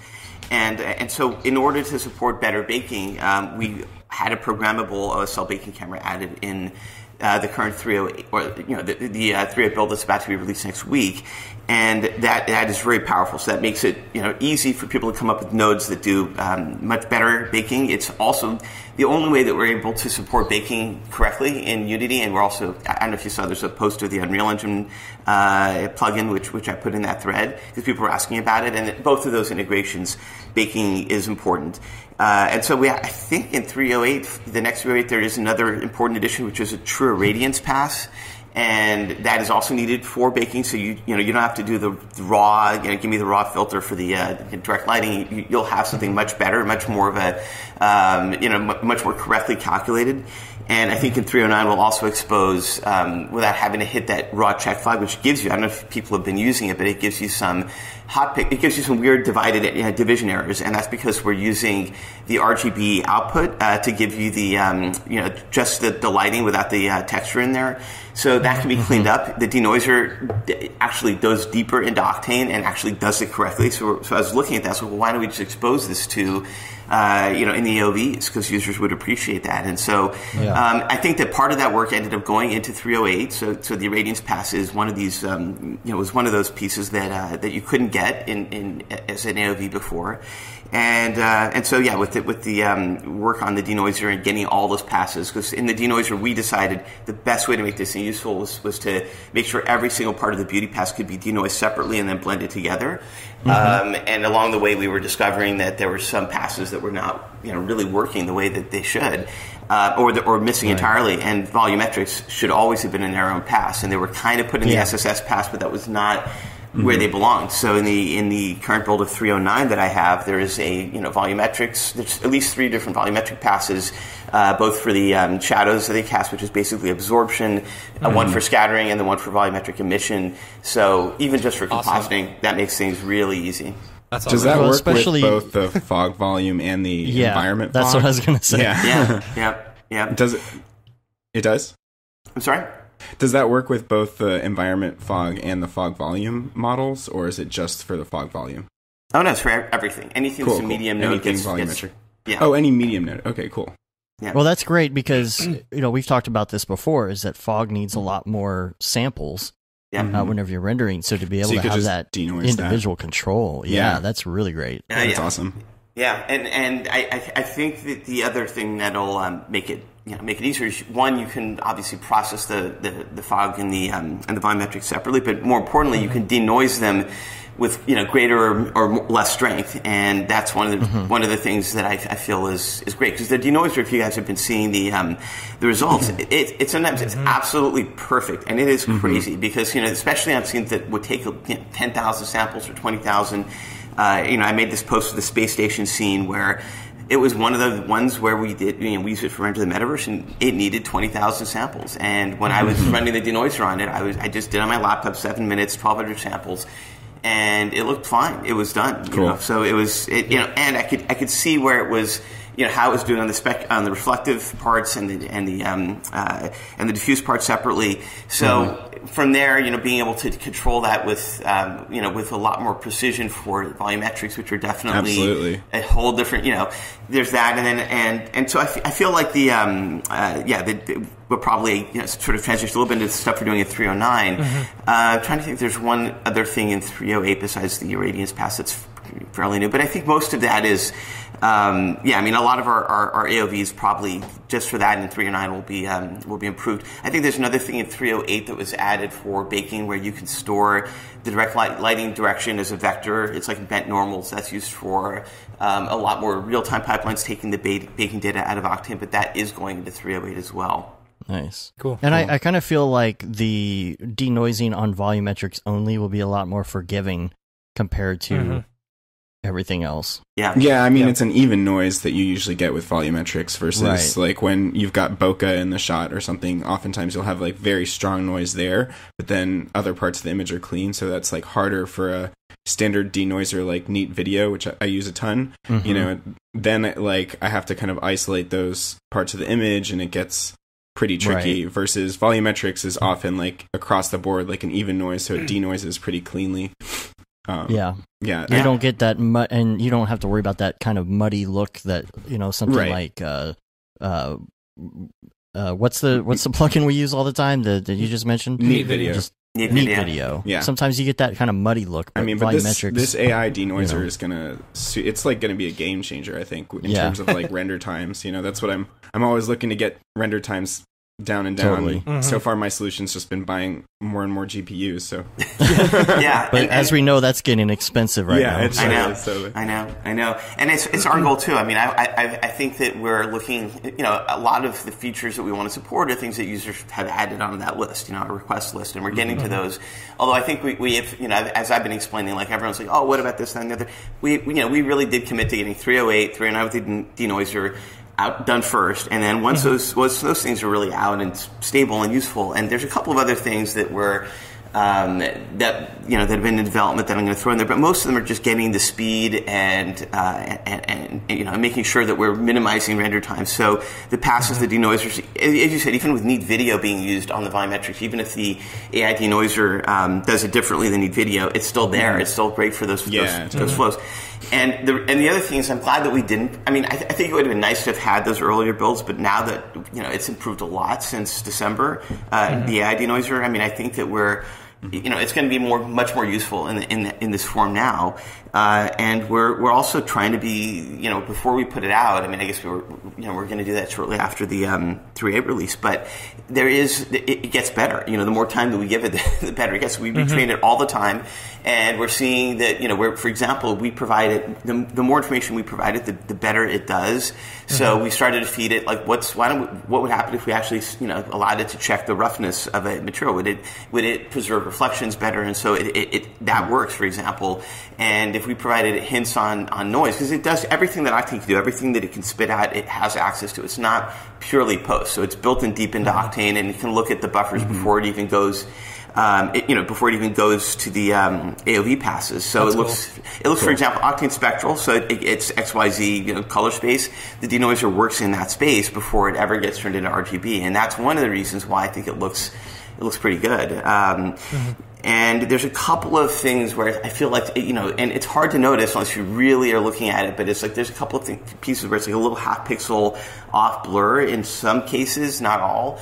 And I wanted that to be eliminated. So the team's working on that. We're retraining it. And it turned out that there were just some scenes where it wasn't as exposed to scenes that had very strong bump mapping. And that was the reason. So it's AI is weird. I mean, it's one of these things where it's like training a strange child to like do this creepy crazy work. Yeah, it's like it is definitely not normal programming. I mean, it's really about like, wow, has the AI like seen this before? No, I guess let's feed it more and see what happens. And usually it's like now we know how the beast works. Let's look at its diet of scenes. So we've been obviously we have a ton of scenes from users that have been submitted, but we also have a whole thing on Orc, and it'll also be the way we do render, where we can just process overnight pretty much all of the submissions, so that we can build a new training data set and then put that back in Octane the next 2 days and see how it does. So so AI is one of those things that probably will be continuously updated over time. And there's a lot more than just denoising that AI can do, but that's probably further down the roadmap. But I feel that it's going to be a big part of rendering and more importantly, making the renders faster. So after the release of 3.08 here in the next week or two, like you said, we'll probably be getting a beta of 3.09 like relatively soon after that. Yeah, I would be shocked if we didn't get that in a decent version that's usable in users' hands by mid-month, or maybe the third week of February, I think at the latest. Awesome. And maybe we'll be able to put in a couple of other things. We'll see. But yeah, there's going to be a pretty decent release this month with the denoiser and anything else we can fit in that release on our February roadmap. Very awesome. Awesome. So now this is a question that we had actually from a couple of different people. As far as the subscription models, you had mentioned, I don't know if it was on the Facebook page or it was the last podcast that we did with you, where you guys were exploring different podcast model or subscription models to where, is there anything more to expand on that at the moment? So I took your guys' suggestion. There is a $10 a month Orc-only subscription. I just think it's, I was looking at the page. Cool. I think it's a little bit buried on the page, but it's there. Okay. And so I think we also changed the names of the subscription model. So I think it's Octane Studio there's no more Octane VR. So, nice. And then there's and the reason why we called it is we had to do co-marketing with Unity. Unity wanted, they wanted to sell those two higher-end subscriptions. So Octane Studio has 2 GPUs, Octane Creator, which is it's really, I think, on our site we want to call it Octane Pro subscriptions because it's just simpler to understand. It's a high-end. That one is available as well. And at $60 a month, it gives you basically everything that you would get if you just bought Octane and access to all the plugins. I think you can activate maybe 3 at a time, but at least, if you want to switch to another 3, it's there. And the presumption is that Orc would be one of the ones that would be included, so you have that. And it also works with network rendering if you have a standalone box, so it's interchangeable with that. And we probably, I'm trying to find a way where even with that $60 a month, maybe we can throw in a slave license. So if you want to, that would be awesome. Yes, that was a question from one of our listeners. Actually, it's one of those things where I think it's going to be tough to do this month, but we're looking at something along those lines, maybe in a couple months down the line. But it's like if you're investing in that $60 a month subscription, you should at least have one slave license. Like the promise is you can use 20 GPUs. We can use 20 GPUs. If you happen to have a computer with 20 GPUs somehow in it would work. So why would we not let you use that in another way, especially if it's a slave only extension? So we've been looking into that, and I think that would be the intent of that higher end 20 GPU option. And then so those 3 subscription models are now out, and 2 of them are on the Unity Asset Store. The other ones are on our store, and the $10 a month Orc only license. I think we're going to just rebrand that as just render only, because there's going to be more things that are. Orc's going to be a smaller and smaller piece, or it's going to just go away, and it's going to be turning into essentially what we're trying to do with render, which is probably another discussion we can get into. But those models are there, and yes, $10, $20, and $60. Those are the 3 options. Cool, awesome. So another big feature that was introduced in 3.08 was the tune shader. Yes. I've seen some really cool stuff come out of the tune shader. Any thoughts or things that you'd like to say about that? I think we could do a little bit more. It's weird because initially the Tune Shader was we did 3 different iterations. When you saw the very first version of it, it was all done in post, and it was going to be in the imager pipeline, image effects pipeline, which we've ended up just blending into the OSL texture system because you can take the output of Octane and do all that. Then we did when we were doing full OSL materials, which was the original OSL 3.1 roadmap that we had. We built a Tune Shader there, and what we found there was that it was still, OSL materials were slower, and that was the thing I was trying to say. I never want to slow Octane down, ever. Yeah. And what we were finding is that, this is not going to be, and we were finding that users like writing OSL textures or OSL shaders, the OSL materials are much more complicated. It's meant for the big giant studios to use and build, customize things. And so what we ended up doing is we're like, for 308, let's just take everything that we have done, including the OSL Tune Shader material, and let's just bake that in, and let's make sure the parts that you can program are just the pieces that would go into these different materials. So we ended up baking in OSL Tune Shading, and we made some improvements, and so that's why you have a Tune Shader material. But one of those improvements that we also decided was, let's give you lights, let's give you all the things that would allow you to do really good tune shading. And I think the one thing that I feel is sort of missing is we could do a little bit different stuff on the edge side of things, or play around the edges. So we're going to add that. It just isn't in the next 2 releases, but we're actively looking at it. So it might be in the 3 releases down, 4 releases down, but it's on the roadmap of things we want to improve. Yeah, I played with it quite a bit, and I think it's got a lot of potential. My biggest concern with it, though, is that as a C4D user, being able to use the Sketch and Tune stuff, a lot of people have said that, why even move over to the Octane Tune Shader when Sketch and Tune is just so... absolutely. It does has give more you a of a different manga, comic book look than Sketch and Tune. But yeah, it would be cool if we could get those wiggly lines and maybe, get rid of the need for Sketch and Tune because it's GPU, and it would, render a lot faster. Because Sketch and Tune is quick in some cases, but in other cases when you're doing contours and you've got all of these line overshoots and wiggles and all this stuff going on, it gets very slow. So that would be the reason I would switch away. I do love doing that non-photorealistic rendering. I love EJ's style and that that look. It would be really cool to do that kind of thing with a GPU engine. Yep. Yeah. Gav Grant actually sent in a question and was curious. There are a lot of people who actually use one license of Octane on 2 machines. They'll use it back and forth from work to home every day. Yeah. And that's a good question. A lot of times, sometimes it gets stuck, and I don't think it's necessarily an Octane thing, but a lot of times Cinema will crash, or your internet doesn't work right, or Windows is being funky, and you think you logged it out, but you didn't, and then people get to work. I hear this a lot. They get to work and they're they're logged out, and they can't log in because it's logged on at home. So then they have to run TeamViewer software and TeamView Home, but then their computer's not on, and they don't want to necessarily. They only have a few deactivations online. Gav actually asked if there's something that could be built in that's log me out of all the other sessions, kind of like Adobe does. Yeah, when you have 2 sessions, you can just say, just log the others out. I'm logging in here. I'm at work now. And then it just kind of fixes everything automatically without having to log into the site and use some of your deactivates. Yeah. I've noticed sometimes when I'm closing down Cinema, I don't know if this is an issue that I've noticed on many of my Cinema, stuff, that it doesn't close down all the way. It stays in the activity, and you actually have to force quit it. And because of that, it doesn't actually release the license of your Octane until you And I think it's a Windows thing, but still, it's just there. Yeah. So I have a question: are those more from is that when you have offline mode used and turned on, or is it when you're not even on? Okay. Yeah. In that case, yes. Sign me out of all things would be super useful, and I'm going to go back to the team with that because I think that makes total sense. Sweet. Cool.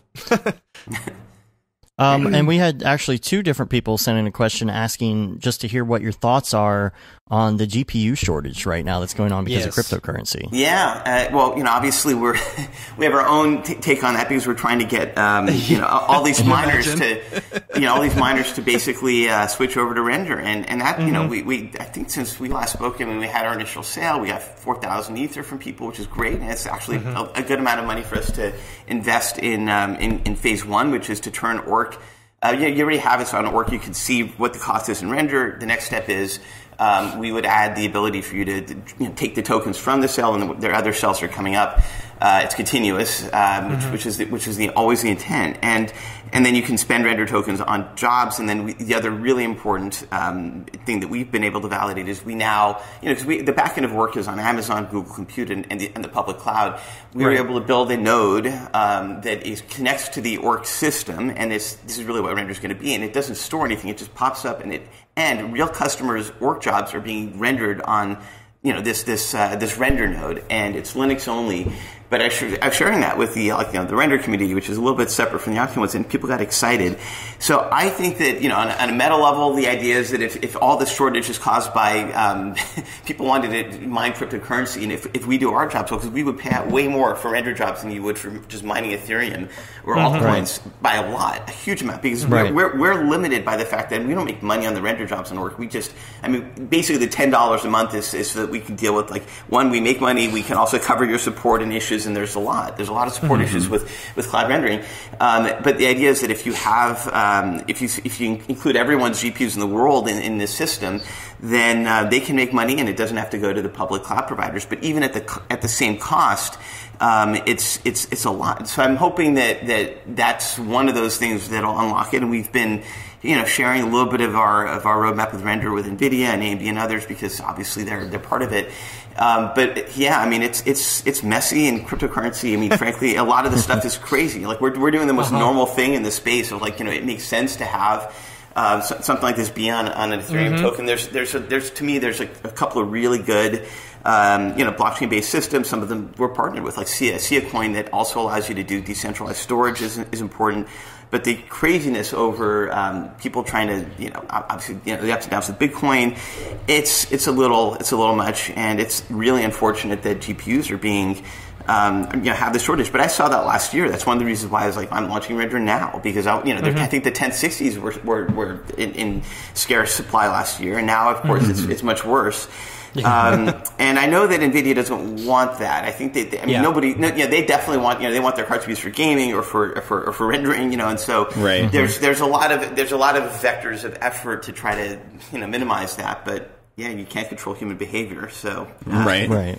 Yeah. Let me ask you this as far as render tokens go, because this is something that I've been curious about, and we had a couple questions about this. I've recently gotten into mining, and it's not straight up the coding stuff. It's just using nice hash, and I hit go, and then it does whatever and pays me back in Bitcoin. So my big question is, so a few months ago, someone had posted this ridiculous, rendering setup. It was 7 or 11 GPUs. And you had mentioned that person would make $475 or something a day in render tokens, just by letting it, crush away on renders and stuff like that. Yep. Now, and that in comparison to what I'm making now, maybe $5-10 a day, on mining, is a significant difference,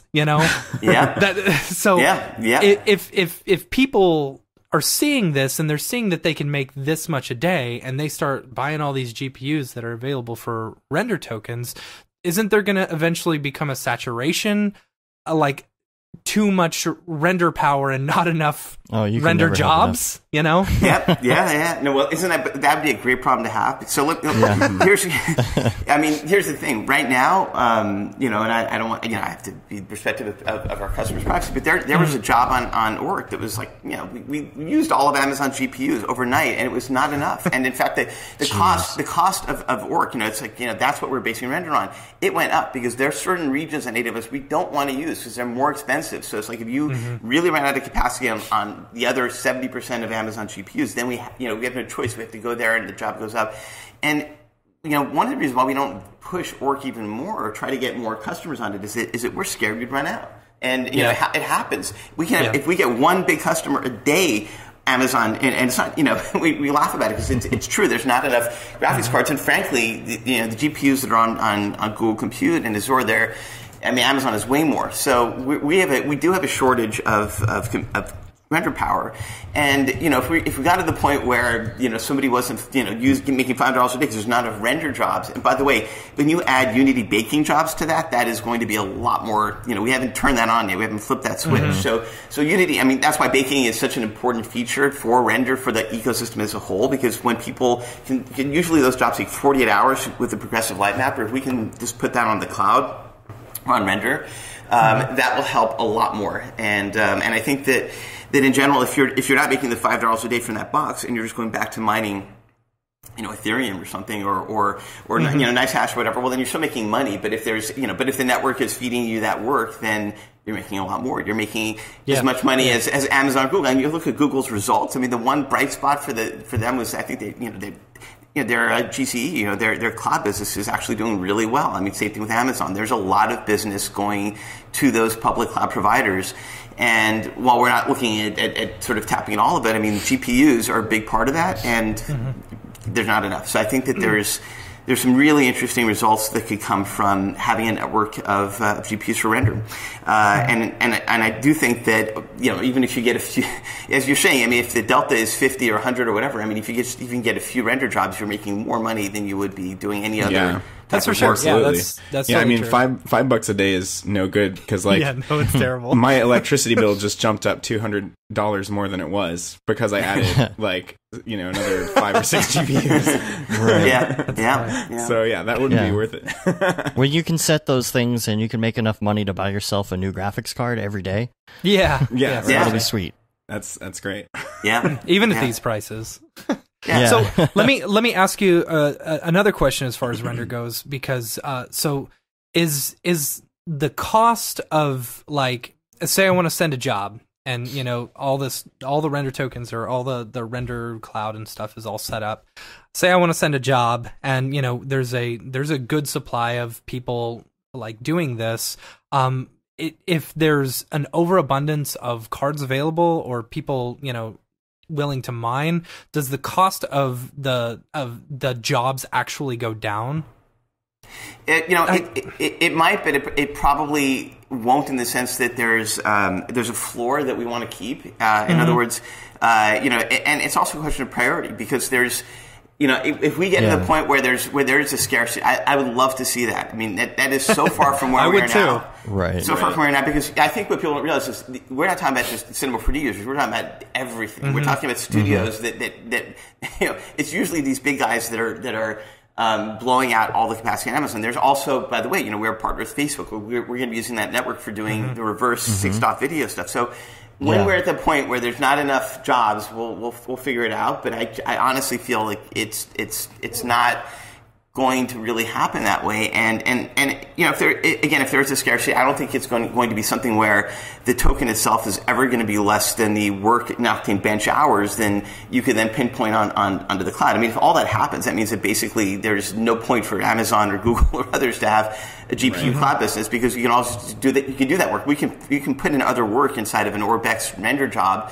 And do stuff. We're running now convolution kernels for AI just to do the denoising. That'll be part of render. We're adding the module system that I was showing last year, where you can just sort of write plugins for Octane. You can do all sorts of other stuff. It can be fed into these jobs, and that's exactly how we can do, for example, the Facebook. The Facebook light field camera work. It's there's a lot of things you can feed into this render network, and Octane's, of course, at the core of it. But there's a lot in there. So I feel like there's the issue of the token going and being sitting on it and not having something that can be where it could be spent or it could be used, because there's overcapacity of GPUs. That would be a great problem to have. Yeah, it would be. Yeah, I agree. Because it's based on the Ethereum network, the render token. Does that mean that the value of the render token goes up as the Ethereum network goes up? No, we just use a network, and the token is decoupled. And the reason why is that, there's some people like, oh, Ethereum went up and render, what's render? I was like, Ethereum can go down. Bitcoin, it's like the time that if we had put on a Bitcoin, we'd had the same thing. The point is this is a stable and useful, utility token. On the other hand, one thing that does change is that we will probably change what one token's ability or render power does as the GPUs get better and better. So I actually sort of predicted that, you're going to have Volta around 256 octane bench, and sure enough, that's what it was. And so the idea is that as you know, a single GPU or a kilowatt minute of octane bench goes up and up, like one render token can kind of cover that. And that is also interesting, but there's another layer to the token cell, which is part of us being on the Ethereum network, not necessarily the Ethereum coins or or ETH, which is that you can check, and people are surprised at this. So it's like because they didn't know you could do this with tokens on the blockchain, but we know there's like a serial number in every single token, so we know which was number one, number two, no matter how it gets shared around the network. And so when you're talking about priority, you have, it's not just the amount of work in octane bench, which is sort of a fixed cost, right? Or it's a fixed unit. It's about, if you want this really soon, really, much faster, like I was telling you, it got more expensive when we were doing that huge job because I had to go to these more expensive nodes. The ability to have work done faster could be on, like, we can sort of do tranches. Like the first set of tokens that were sold in that initial sale are ultra high priority tokens just because they're they're that's first. Good because we own lots of it. Yes, and therefore, and there's only so many of them. So there's there's only like 1%. But if you want the top 1% of priority in the system, even if somebody puts in $100 whatever something $1 million of tokens in circulation, you can go ahead of them, and that's actually kind of useful. So when you're talking about being able to resell tokens, you're going to have it's a coin. If you flip it around, you've got the ordinality, which is the number that was issued, and then you've got the octane bench work, and you might want both. And that's the thing. So I feel like that was what I was trying to explain to people, is that there's so many times where it's not just the octane bench work. It's like what the order of that token, when there's a priority or even when things are all equal and you want to have some way of making that decision tree go your way. That order is built in, and we didn't have to do anything special. People were surprised, like, where's the order now? It's like, it's in the blockchain. Like, how do you look at it? Well, if you go on, if you basically look at the Ethereum blockchain, you can figure out, no matter where the token goes, it's all there. That's the beauty of the blockchain. And that's why I think in some ways the blockchain is one of the most amazing pieces of technology ever. It's not the cryptocurrency part. It's the ledger. The ledger already has a lot of deeper value in there. And one of those things is that we by default get an ordinality value in each of these tokens. And the very early ones, the ones that were sold in that first week, are super. I mean, there's nothing quite like that, because whether it's timestamp or whether it's just the order, that those are definitely going to be really useful for instantaneous top, go to the front of the queue kind of render jobs. Yeah, we've got $500 in render tokens, so cool. I don't know. I'm feeling pretty good about it. Yeah, awesome. And you guys got them in that first week, right? Yeah. Okay, good. Yeah, listener Matt actually asked, are you going to provide early beta access to the purchasers in the next token sale? Yeah, I think there'll be. Yes, in other words, to the render network. In other words, being able to use your tokens to do jobs or right. Yeah. So that is a commitment we made to phase one. So with the money that we had sort of raised from the initial token sale, our commitment was, okay, this and the token sales really should be based on phases, so we can prove out that this part works, and now we're doing another token sale to get to phase two. So phase one is we turn on the ability to ingest render tokens on Orc. I mean, the interface for Orc is probably going to evolve just into the general interface for how render works behind the scenes, and then that way you can spend those tokens on render jobs, and that is that's coming online pretty soon. So after that, the next phases are we let people that are on the network outside of the current Orc nodes that are on there participate in those render jobs, and we have two phases before we get to the full render network's up and running, and the economy and liquidity is there. The other thing that I think we're going to try to do soon in phase one is, I was describing how we had a render node that was sort of our test node that was running and confirming that you can run those jobs. I think we're going to set up a lot more of those. And when we do the ingest render tokens, we'll actually also make sure that it's not just being spent on Amazon nodes and render jobs. It's going to the render node that we had set up, so that end to end we can show the system working.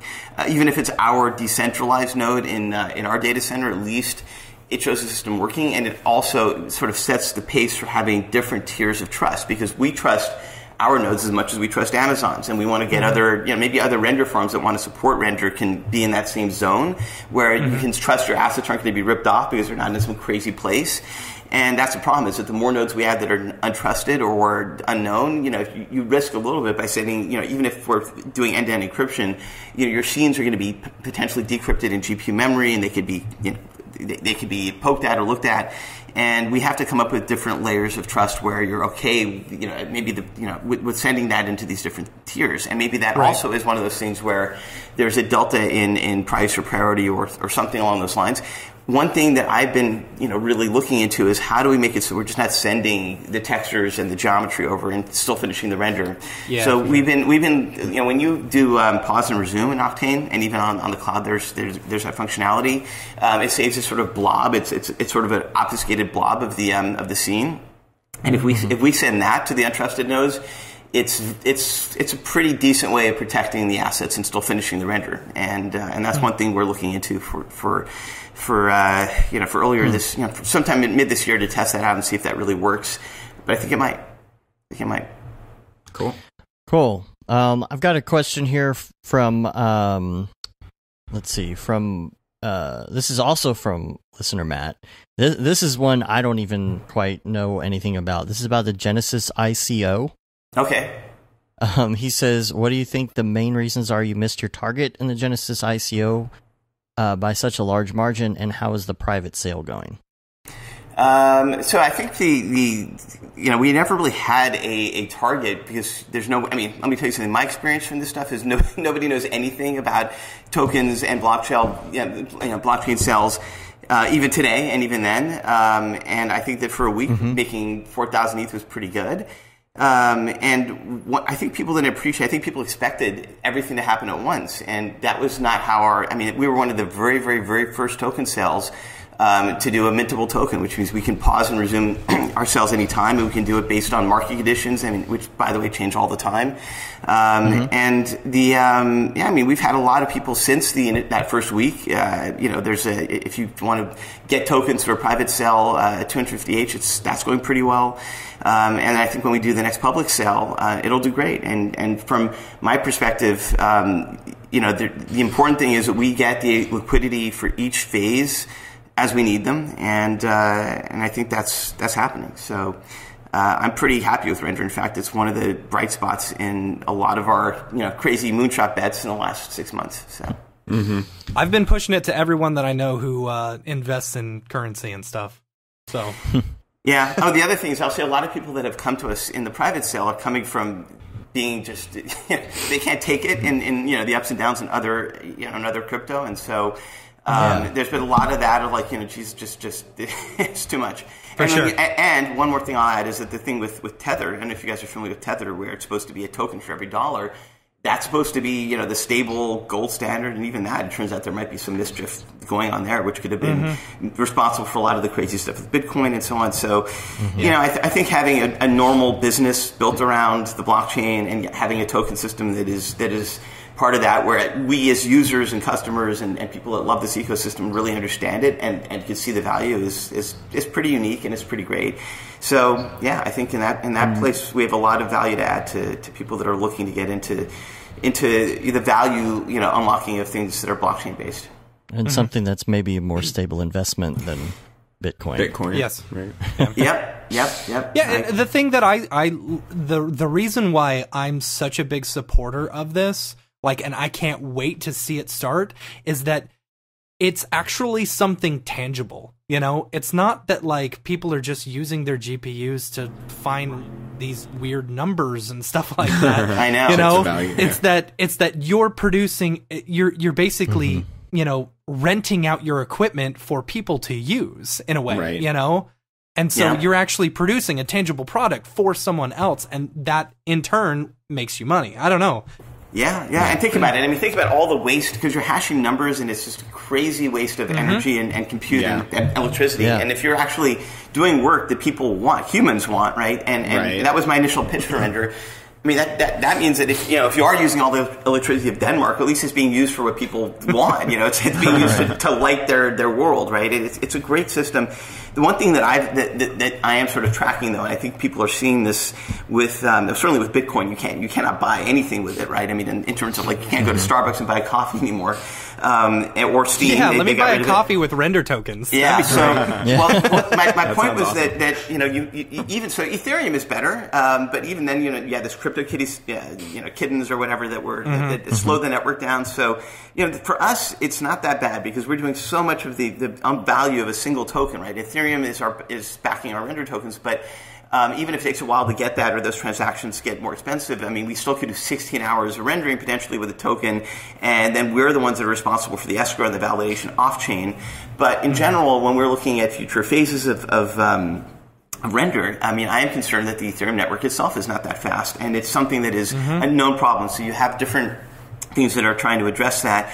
But it's possible by the time we get to that phase 4, if there isn't already a blockchain that is high frequency, I would like to. I'm talking to the people in the blockchain community about maybe having moving from Ethereum. I mean, we could do that to a new blockchain or creating one.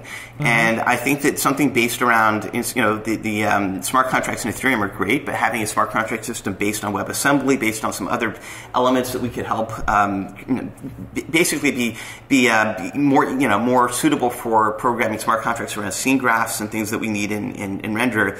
That could happen, and I'm hoping that at that point, through a collaboration with various interested parties in the blockchain ecosystem, we can come up with a high-frequency blockchain. That is going to be really important for any of these crypto systems and blockchain-backed economies to really take off.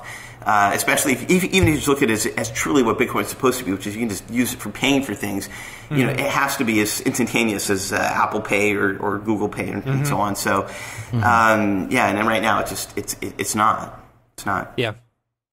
Listener Benjamin actually has something positive to say, because a lot of times you get these questions. It's like, oh, well, where's this thing, and why does this thing doesn't? As a business owner, You get all that feedback. Sometimes it's nice to get the awesome positive feedback too. So Benjamin sent in an email and it says, "Love the show this week. Could you please give Jules some very positive feedback for me? I know he will be getting a lot of hard questions from everyone, and I'd like to encourage him and his team to give a big thank you to them. I've been using the Octane 3.08 test and recently completed a project with the new Toon shader. The client loves the style of the animations and will be using it more. Thanks for the hard work." Oh, that's amazing. Well, thank you, whoever that user is. That's really wonderful feedback, and we absolutely appreciate it. And hard questions are fine too. I mean, I'm very open on the Facebook group, and I don't mind if it's hard. In fact, I love it because it helps improve the product. That's great. But it also is really good to get positive feedback when we feel like, okay, well, we've done something right, and these features are obviously really well received. I mean, that positive and negative feedback combined really does help us make the product better. So I welcome all of it. Awesome. And then listener Alec actually has an interesting question here. Says, this is pretty random, but could we get some sort of an info pass or something that's more of a histogram parade waveform? He said, my background's in cinematography, and it's something I wish I had constantly, especially when rendering out 8-bit image sequences. So I'm thinking we're doing more and more in camera and just, producing, just outputting straight raw Octane renders without taking them to After Effects. Is there a way we could have maybe down the line? This seems like it would be, quite a lot to take on, but some sort of production tools that go in that. So yeah, the less I have to go to After Effects, I think the better. Like if I have Video Copilot's optical flares in Octane, reacting live to the lights in there, that would be awesome. And then just art, curves and all of that kind of stuff. Yeah, well, it's getting to be possible because we now have shaders in Octane where you can create anything you want, and in theory, although it's not explicitly there, you can take the output of the render target and you can start messing with it in OSL shaders. It's one of the reasons why we didn't push that hard in 308 or even in 309 is that I think we need to do a full upgrade to the post-processing stack. And it's in some ways, whether we use OSL or we come up with another shading system and another node graph system just for post, that is definitely few releases down the line, but we're thinking about it, and we're thinking about it for exactly this kind of the stuff you guys are talking about. We want to come up with tools that leverage, without leaving, the Octane or whatever else we have on top of it. It gives you the ability to do a lot of this more stuff in post, and we just have to get through the the next couple of release cycles. But I think we have some really cool stuff planned. So I'm hoping that maybe by GTC, which is in March, I can show some of that work. We've actually been testing and working on some of those pieces.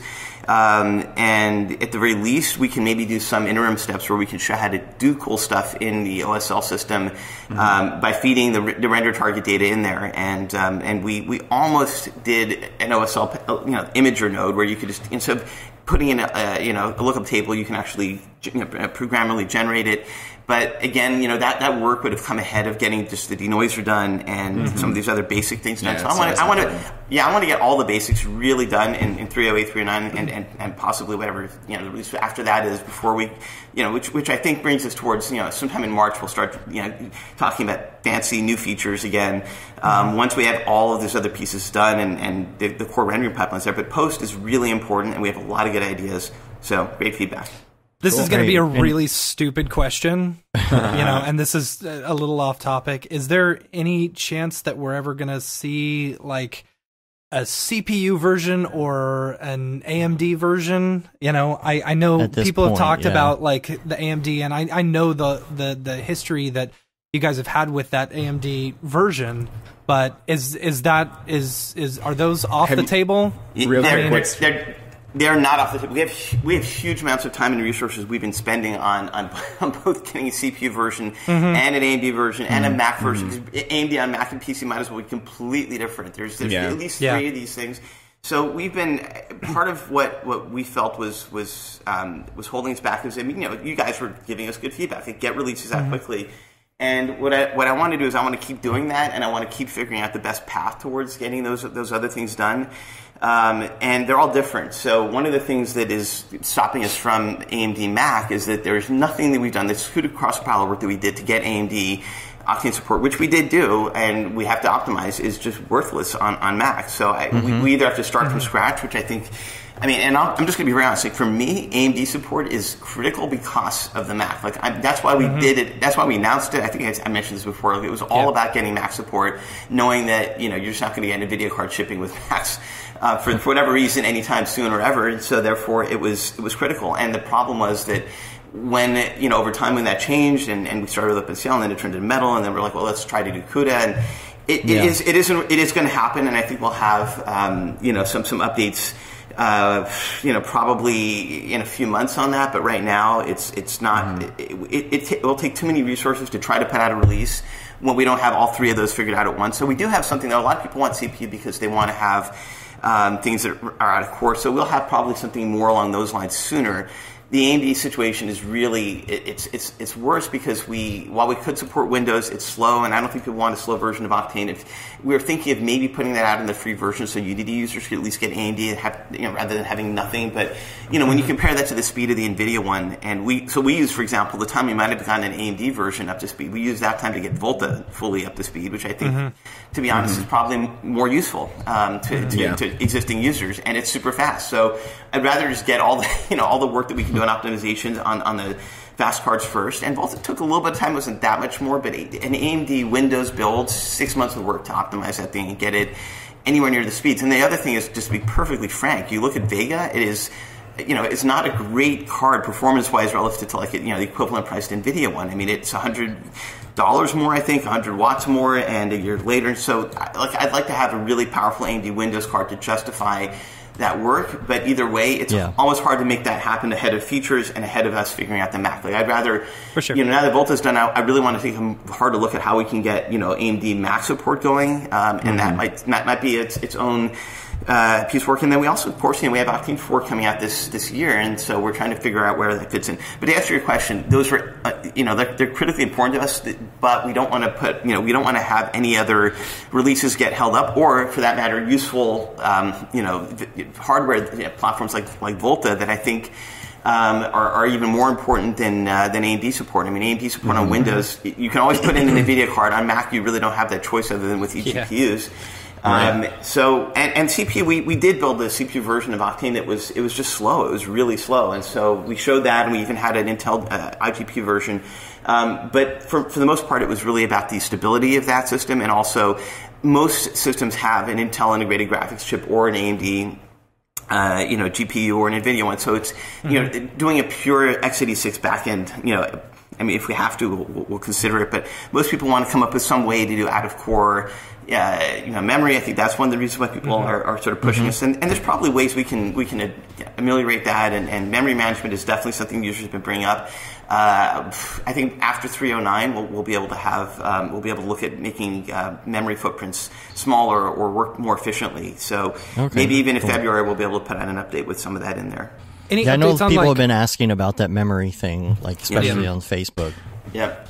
Any updates on like headless real quick, rendering? Matt? Real quick, I think I was going to say, I think it's funny that like on the feature request, forum on Otoy, that topic is super downvoted AMD because all of the users of Octane already most likely have PCs, and we're like, no, just go and make better features. We don't care anymore. We've already switched to PC. Like I did it years ago. I mean, I think it is really about solving the Mac, not AMD at this point, and not OpenCL, and not just we want to support the Mac correctly, and no matter how many people have switched to PC, I'm not one of them. So and it's I want to see Octane running on the Mac, and do it right. So, but you're right. I mean, a lot of people are it's sort of what I was saying, which is that really the idea of spending all this, 6 months really to get, and we haven't had all the greatest help from AMD. I mean, they've been trying to help us, but I mean, for us to write a CUDA compiler in the first place and then have to be responsible for optimizing it, this shouldn't be the work we do. I mean, we're not trying to recreate the wheel here. Like AMD was working on this CUDA cross compiler. My God, if we had trusted them to on their dates for getting it done, I mean, we'd still be waiting. So we built ours in early 2016, and it's been.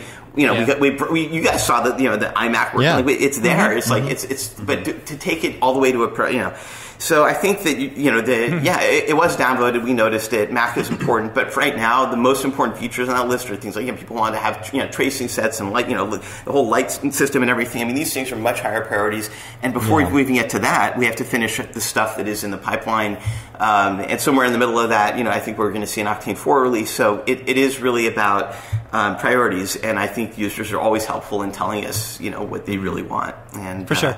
Yeah. Any thoughts on I know you guys had mentioned headless rendering at one point. Is there any thoughts on that? Like as far as like being able to use a Mac but using like a separate PC as your actual GPU setup?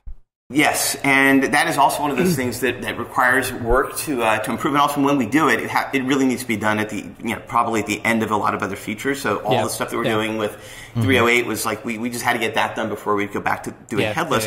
The one thing that we were trying to figure out is there even a better way where you could just get it? Because we've been looking at eGPU solutions. Can you just send everything to render? Well, there's that. And then there's that. Live. So it's. I think we're going to explore headless rendering when we are past 309, and we'll figure out what the value chain is. And clearly that's for a lot of lower end laptops, maybe even the Mac, where that would make a big difference. And the strange thing is, headless rendering has actually been in Octane for a long time in the Blender plugin. So Blender actually, because it's built with open source, we can't put Octane in it. We have no choice but to implement that. Even if it's on the same machine, there's an Octane server. There's the Blender client is basically just getting network data. So it is completely possible for us to do that and to actually have it so the Blender, for example, can run in headless. And we were part of the plan for headless rendering was just to take that work and just make it supported across all plugins, but it turned out that is a fair amount of work because a lot of the integrations are different, and some of the things that we can do in Blender, like change Blender because we have the source code, we actually recompile Blender every time we put out a new version of it. Yeah, it's crazy. We have a dedicated developer for that, and it's a lot of work. But yeah, it's something where I think once 309 is out, and plus if we were to do headless, it would completely again be changed with the denoiser, because the denoiser is obviously now a big part of what's going on in the in the end result. So I think with those things out there, we'll figure out where headless rendering fits in and how badly people want it relative to some of the other features. But there's some other stuff we're doing that might actually make it less of a burning feature request if we could, for example, get Intel integrated. So we'll have to see where our work takes us with all these things. But headless rendering is possible. Just we don't want to, if we were trying to do that, you want to get the other features out first, and that makes a lot of sense. Absolutely. Yeah. So listener Alec also, I just wanted to mention the end of his email here because it's another positive feedback. He says, thanks for taking these questions. Oftentimes things can sound overly critical, so I just want to say how much I love Octane. Taking the time to ask these questions is a reflection of how much I like it, not of my frustration. Yeah. Well, again, thank you. That is wonderful to hear. Matt, I can do headless rendering with my iPhone and TeamViewer. Yeah, there you go. It's already there. It's true. And you can go to the O2.com webpage and go to Cloud Demos, and you can run the Octane sampler demo. It works. That's funny. Okay, so 3.08, that's coming up soon. 3.09 shortly after with the AI denoising. Yep. After that, what's the future? 4.0? Yeah, I think at this point we're trying to not add too many more things after 309, and maybe there'll be a 310 with some stability or fixes. But really after that, we're close enough with Octane 4, where I'm hoping that by GTC, which is where we usually announce our roadmap and features, we'll have a date where we can talk about when that's shipping. And I've also, I think I've been sort of hinting that I've been getting builds of V4 and it's looking good. There's really just one major feature, and I'm trying to not make it so it's going to take a long time for all the plugins to switch to V4. It's mainly about getting Brigade. And Brigade, if people have been following what we've been doing for years, they know what it is. It's basically, it was a separate path tracer. Some of that work's gone into Octane, a lot of it, in fact.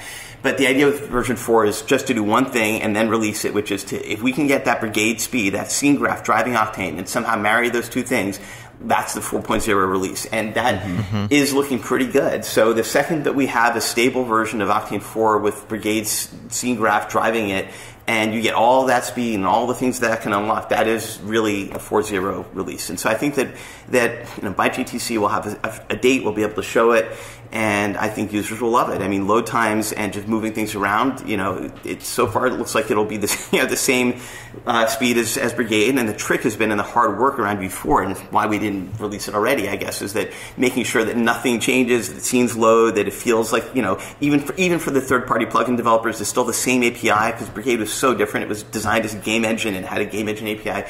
We've been doing a lot of work to make that all hidden, but still give you the speed, and I'm happy with what I'm seeing.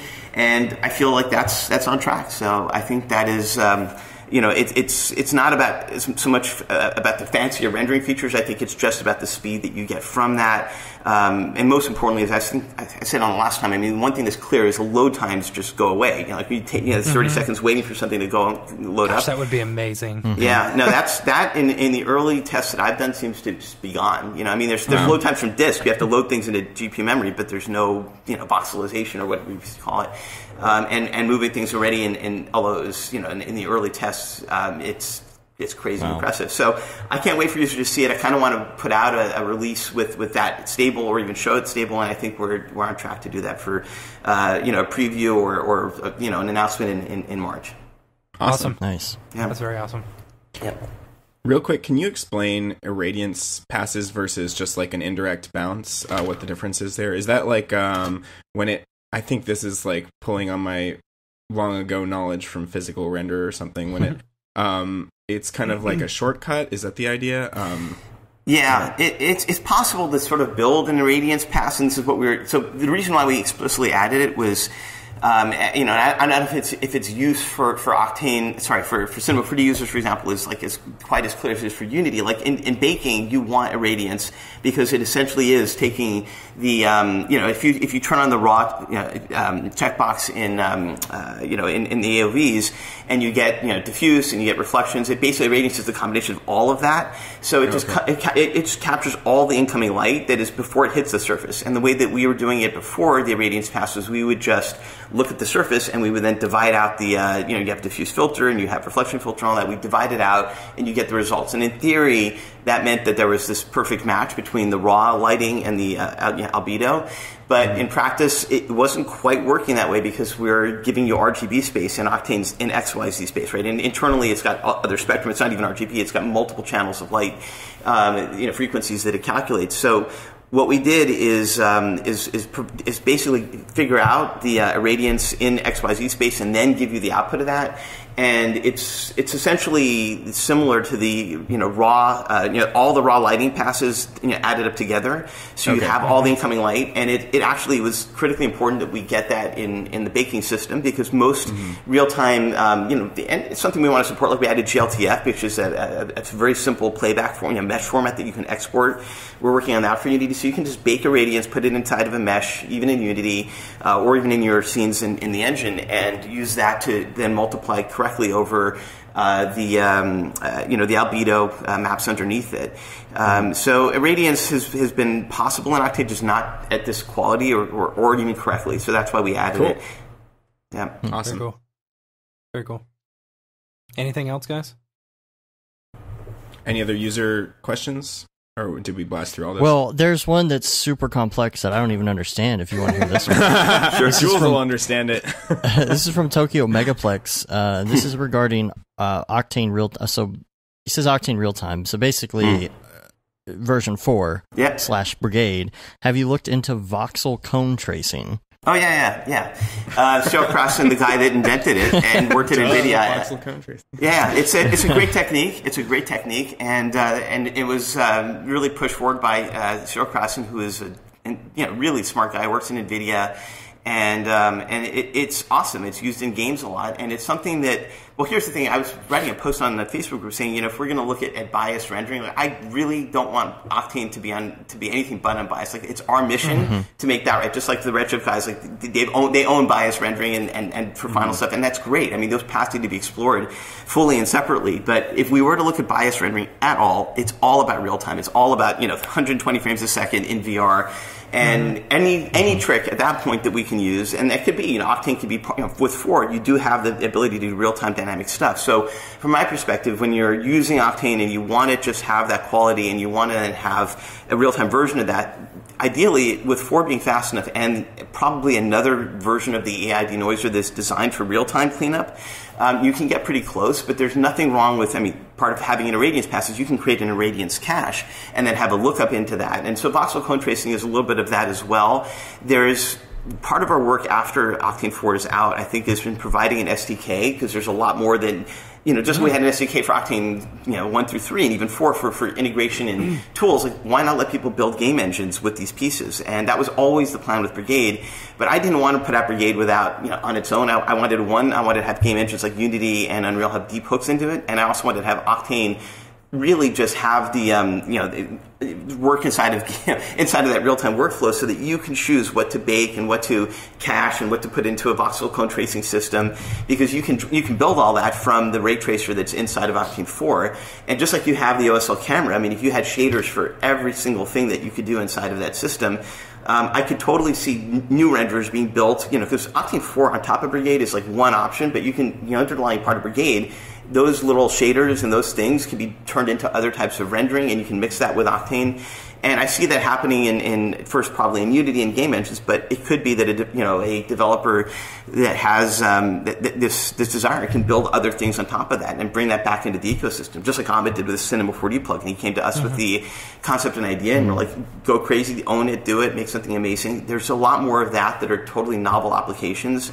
And the voxel cone tracing is a great question. It's one of these things where we see supporting these kinds of video game, real-time techniques that are built on top of this foundation that's coming after 4. We totally want to do that, and I think that's also where we'll start seeing a whole bunch of other developers and users taking V4 and later in different directions. Cool. And I got a question too about displacement here. I guess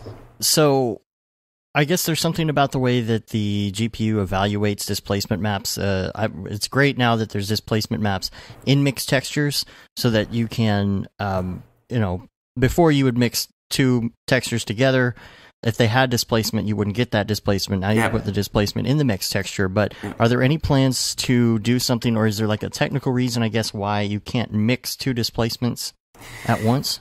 Yeah, I mean, I think that there is the ability to obviously bake, any sort of displacement with the OSL system, and we added that just to cover that ground. But there's a lot of things that are, I mean, the displacement system in Octane is, to be perfectly frank, it's kind of a hack. I mean, it's doing some crazy stuff to get that to work, and the trade-off is, of course, you don't have to have real memory. So there's a lot of limits, and I think that, like we were discussing before, there's a plan to get rid of all of them.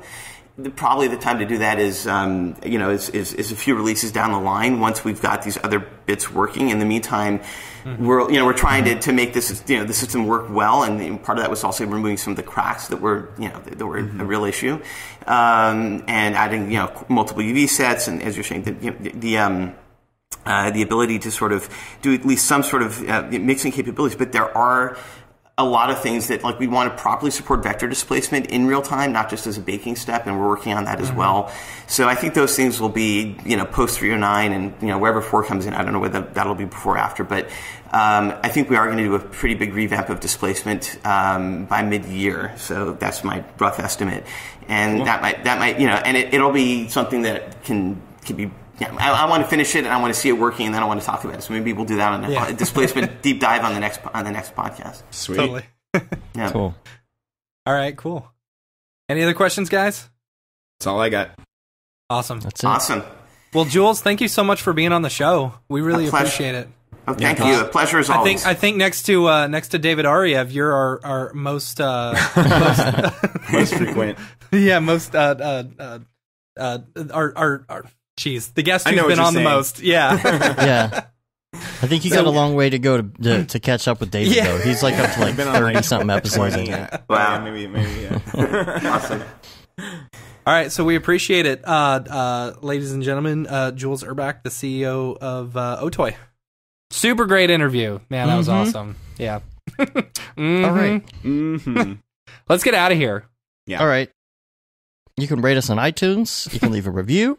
You can also subscribe to the show. If you're just listening online, you can subscribe to our newsletter. You can say you've been there, done that, got the t-shirt with the No Brograph, No Mograph tee, the Gate and D. Simone limited edition shirt, or the Paul Babb, Feel the Babb 2020 shirt. All the profits from that go to Doctors Without Borders. And, of course, we're on Facebook, Twitter, Instagram, and YouTube, Brograph.com. And we're out. And we're out. Later, gonna go watch bros. the Superb Owl. You gotta do the later, bros. Come on. We got to go watch the Super Bowl, so we're going to get out of here. Yeah. Right. Quickly. And you guys will hear this, before or after the Super Bowl. So can you believe the Patriots won? Jeez. I mean, I can't believe they won in the last 20 seconds. Okay, you're going to have to do a version of that for both teams and with each quarter. Right. So I can't believe that they lost it in the first quarter. That's pretty smart. Well, yeah, but It's like how because you're South editing Park tomorrow. created 2 different endings based on whether Hillary won. I have a better idea. I'll just record it tomorrow. And pretend it was in the show. And pretend that That's brilliant. And Dave's going to edit that in right here. You're like, thank goodness I bet $5 million on this team. No, actually, I'm thank going goodness to post this the tonight. guys won in the fourth quarter. Yeah, I'll use that new thing. And I was going to talk about it next week, but we will talk about it next week. No, we will talk about it next week, but there's something called Lybird, Lyrebird, and you do you record 30 sentences into it, and then it makes a digital version of your voice. Ooh, neat. It's really cool. You could be the next Siri. Yeah, so you can do that. I want Dave Koss to be Alexa. And then you can integrate that with deep fakes, and then you're good to go. Geez. And we'll talk about deep fakes next week. Oh, right. Don't worry. Okay, real quick, though. Deep fake, I had never heard that term before. And I'm still also stuck on Superb Owl, because that's amazing. But, so my Star Wars Harry Potter thing got to number 5 on Reddit. Congrats. Thanks. That was funny to see. It got 3 million views in 5 hours, and then it super dropped off because that's what GIFs do. Yep. Yeah. But yeah, someone was like, "This is the best deep fake I've ever seen." So, yeah, I didn't know what that was. Yeah, we got a whole conversation about deep fakes we'll have next week. Sounds great. I will look forward to listening because, as you know, I'm only on 1/5 of episodes. So goodbye. All right. Well, we're out of here. Until next week, I'm Dave. I'm Matt. I'm David. Have a good one. Later, bros.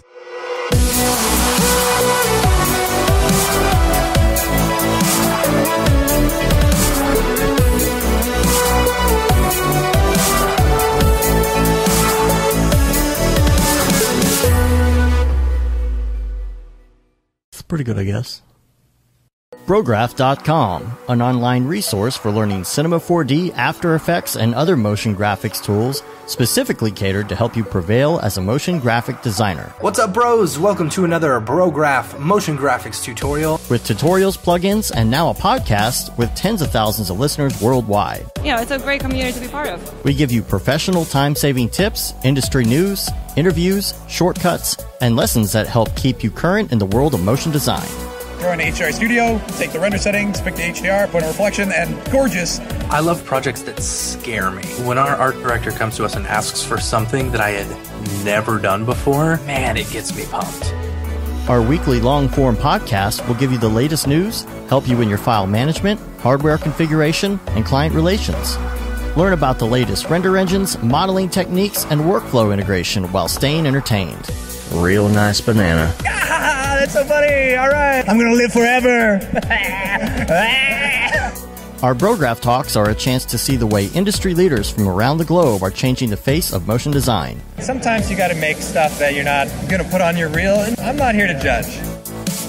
The podcast and talks include people like Beeple, Barton Damer, Nick Campbell, Andrew Kramer, David Ariev, Chad Ashley, Paul Babb, EJ Hassenfrost, Mitch Myers, Chris Schmidt, Jules Urbach, Cornelius Dammert, David Brodeur, Andy Needham, Caitlin Kaju, Zubair Parker, Noseman, Ryan Bean, Casey Hupke, Nick Lyons, Sage, Joey Korenman, Jeremy Cox, Rick Barrett, John Dickinson, Matthias Omatola, Patrick Goski, Brandon Clements, Steve Teeple, Tom Glimpse, Patrick Lundstrom, Julia Simone, Devin Coe, Al Heck, and even Deadmau5. You get that render done.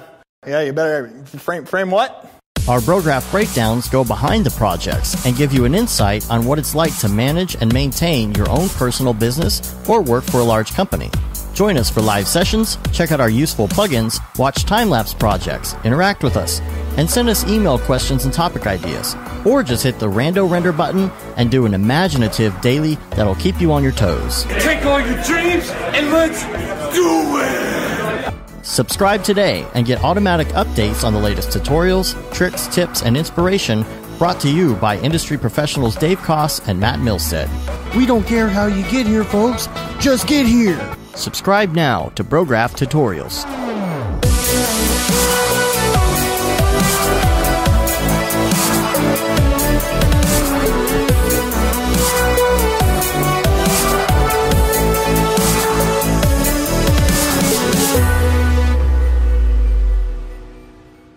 It's pretty good, I guess.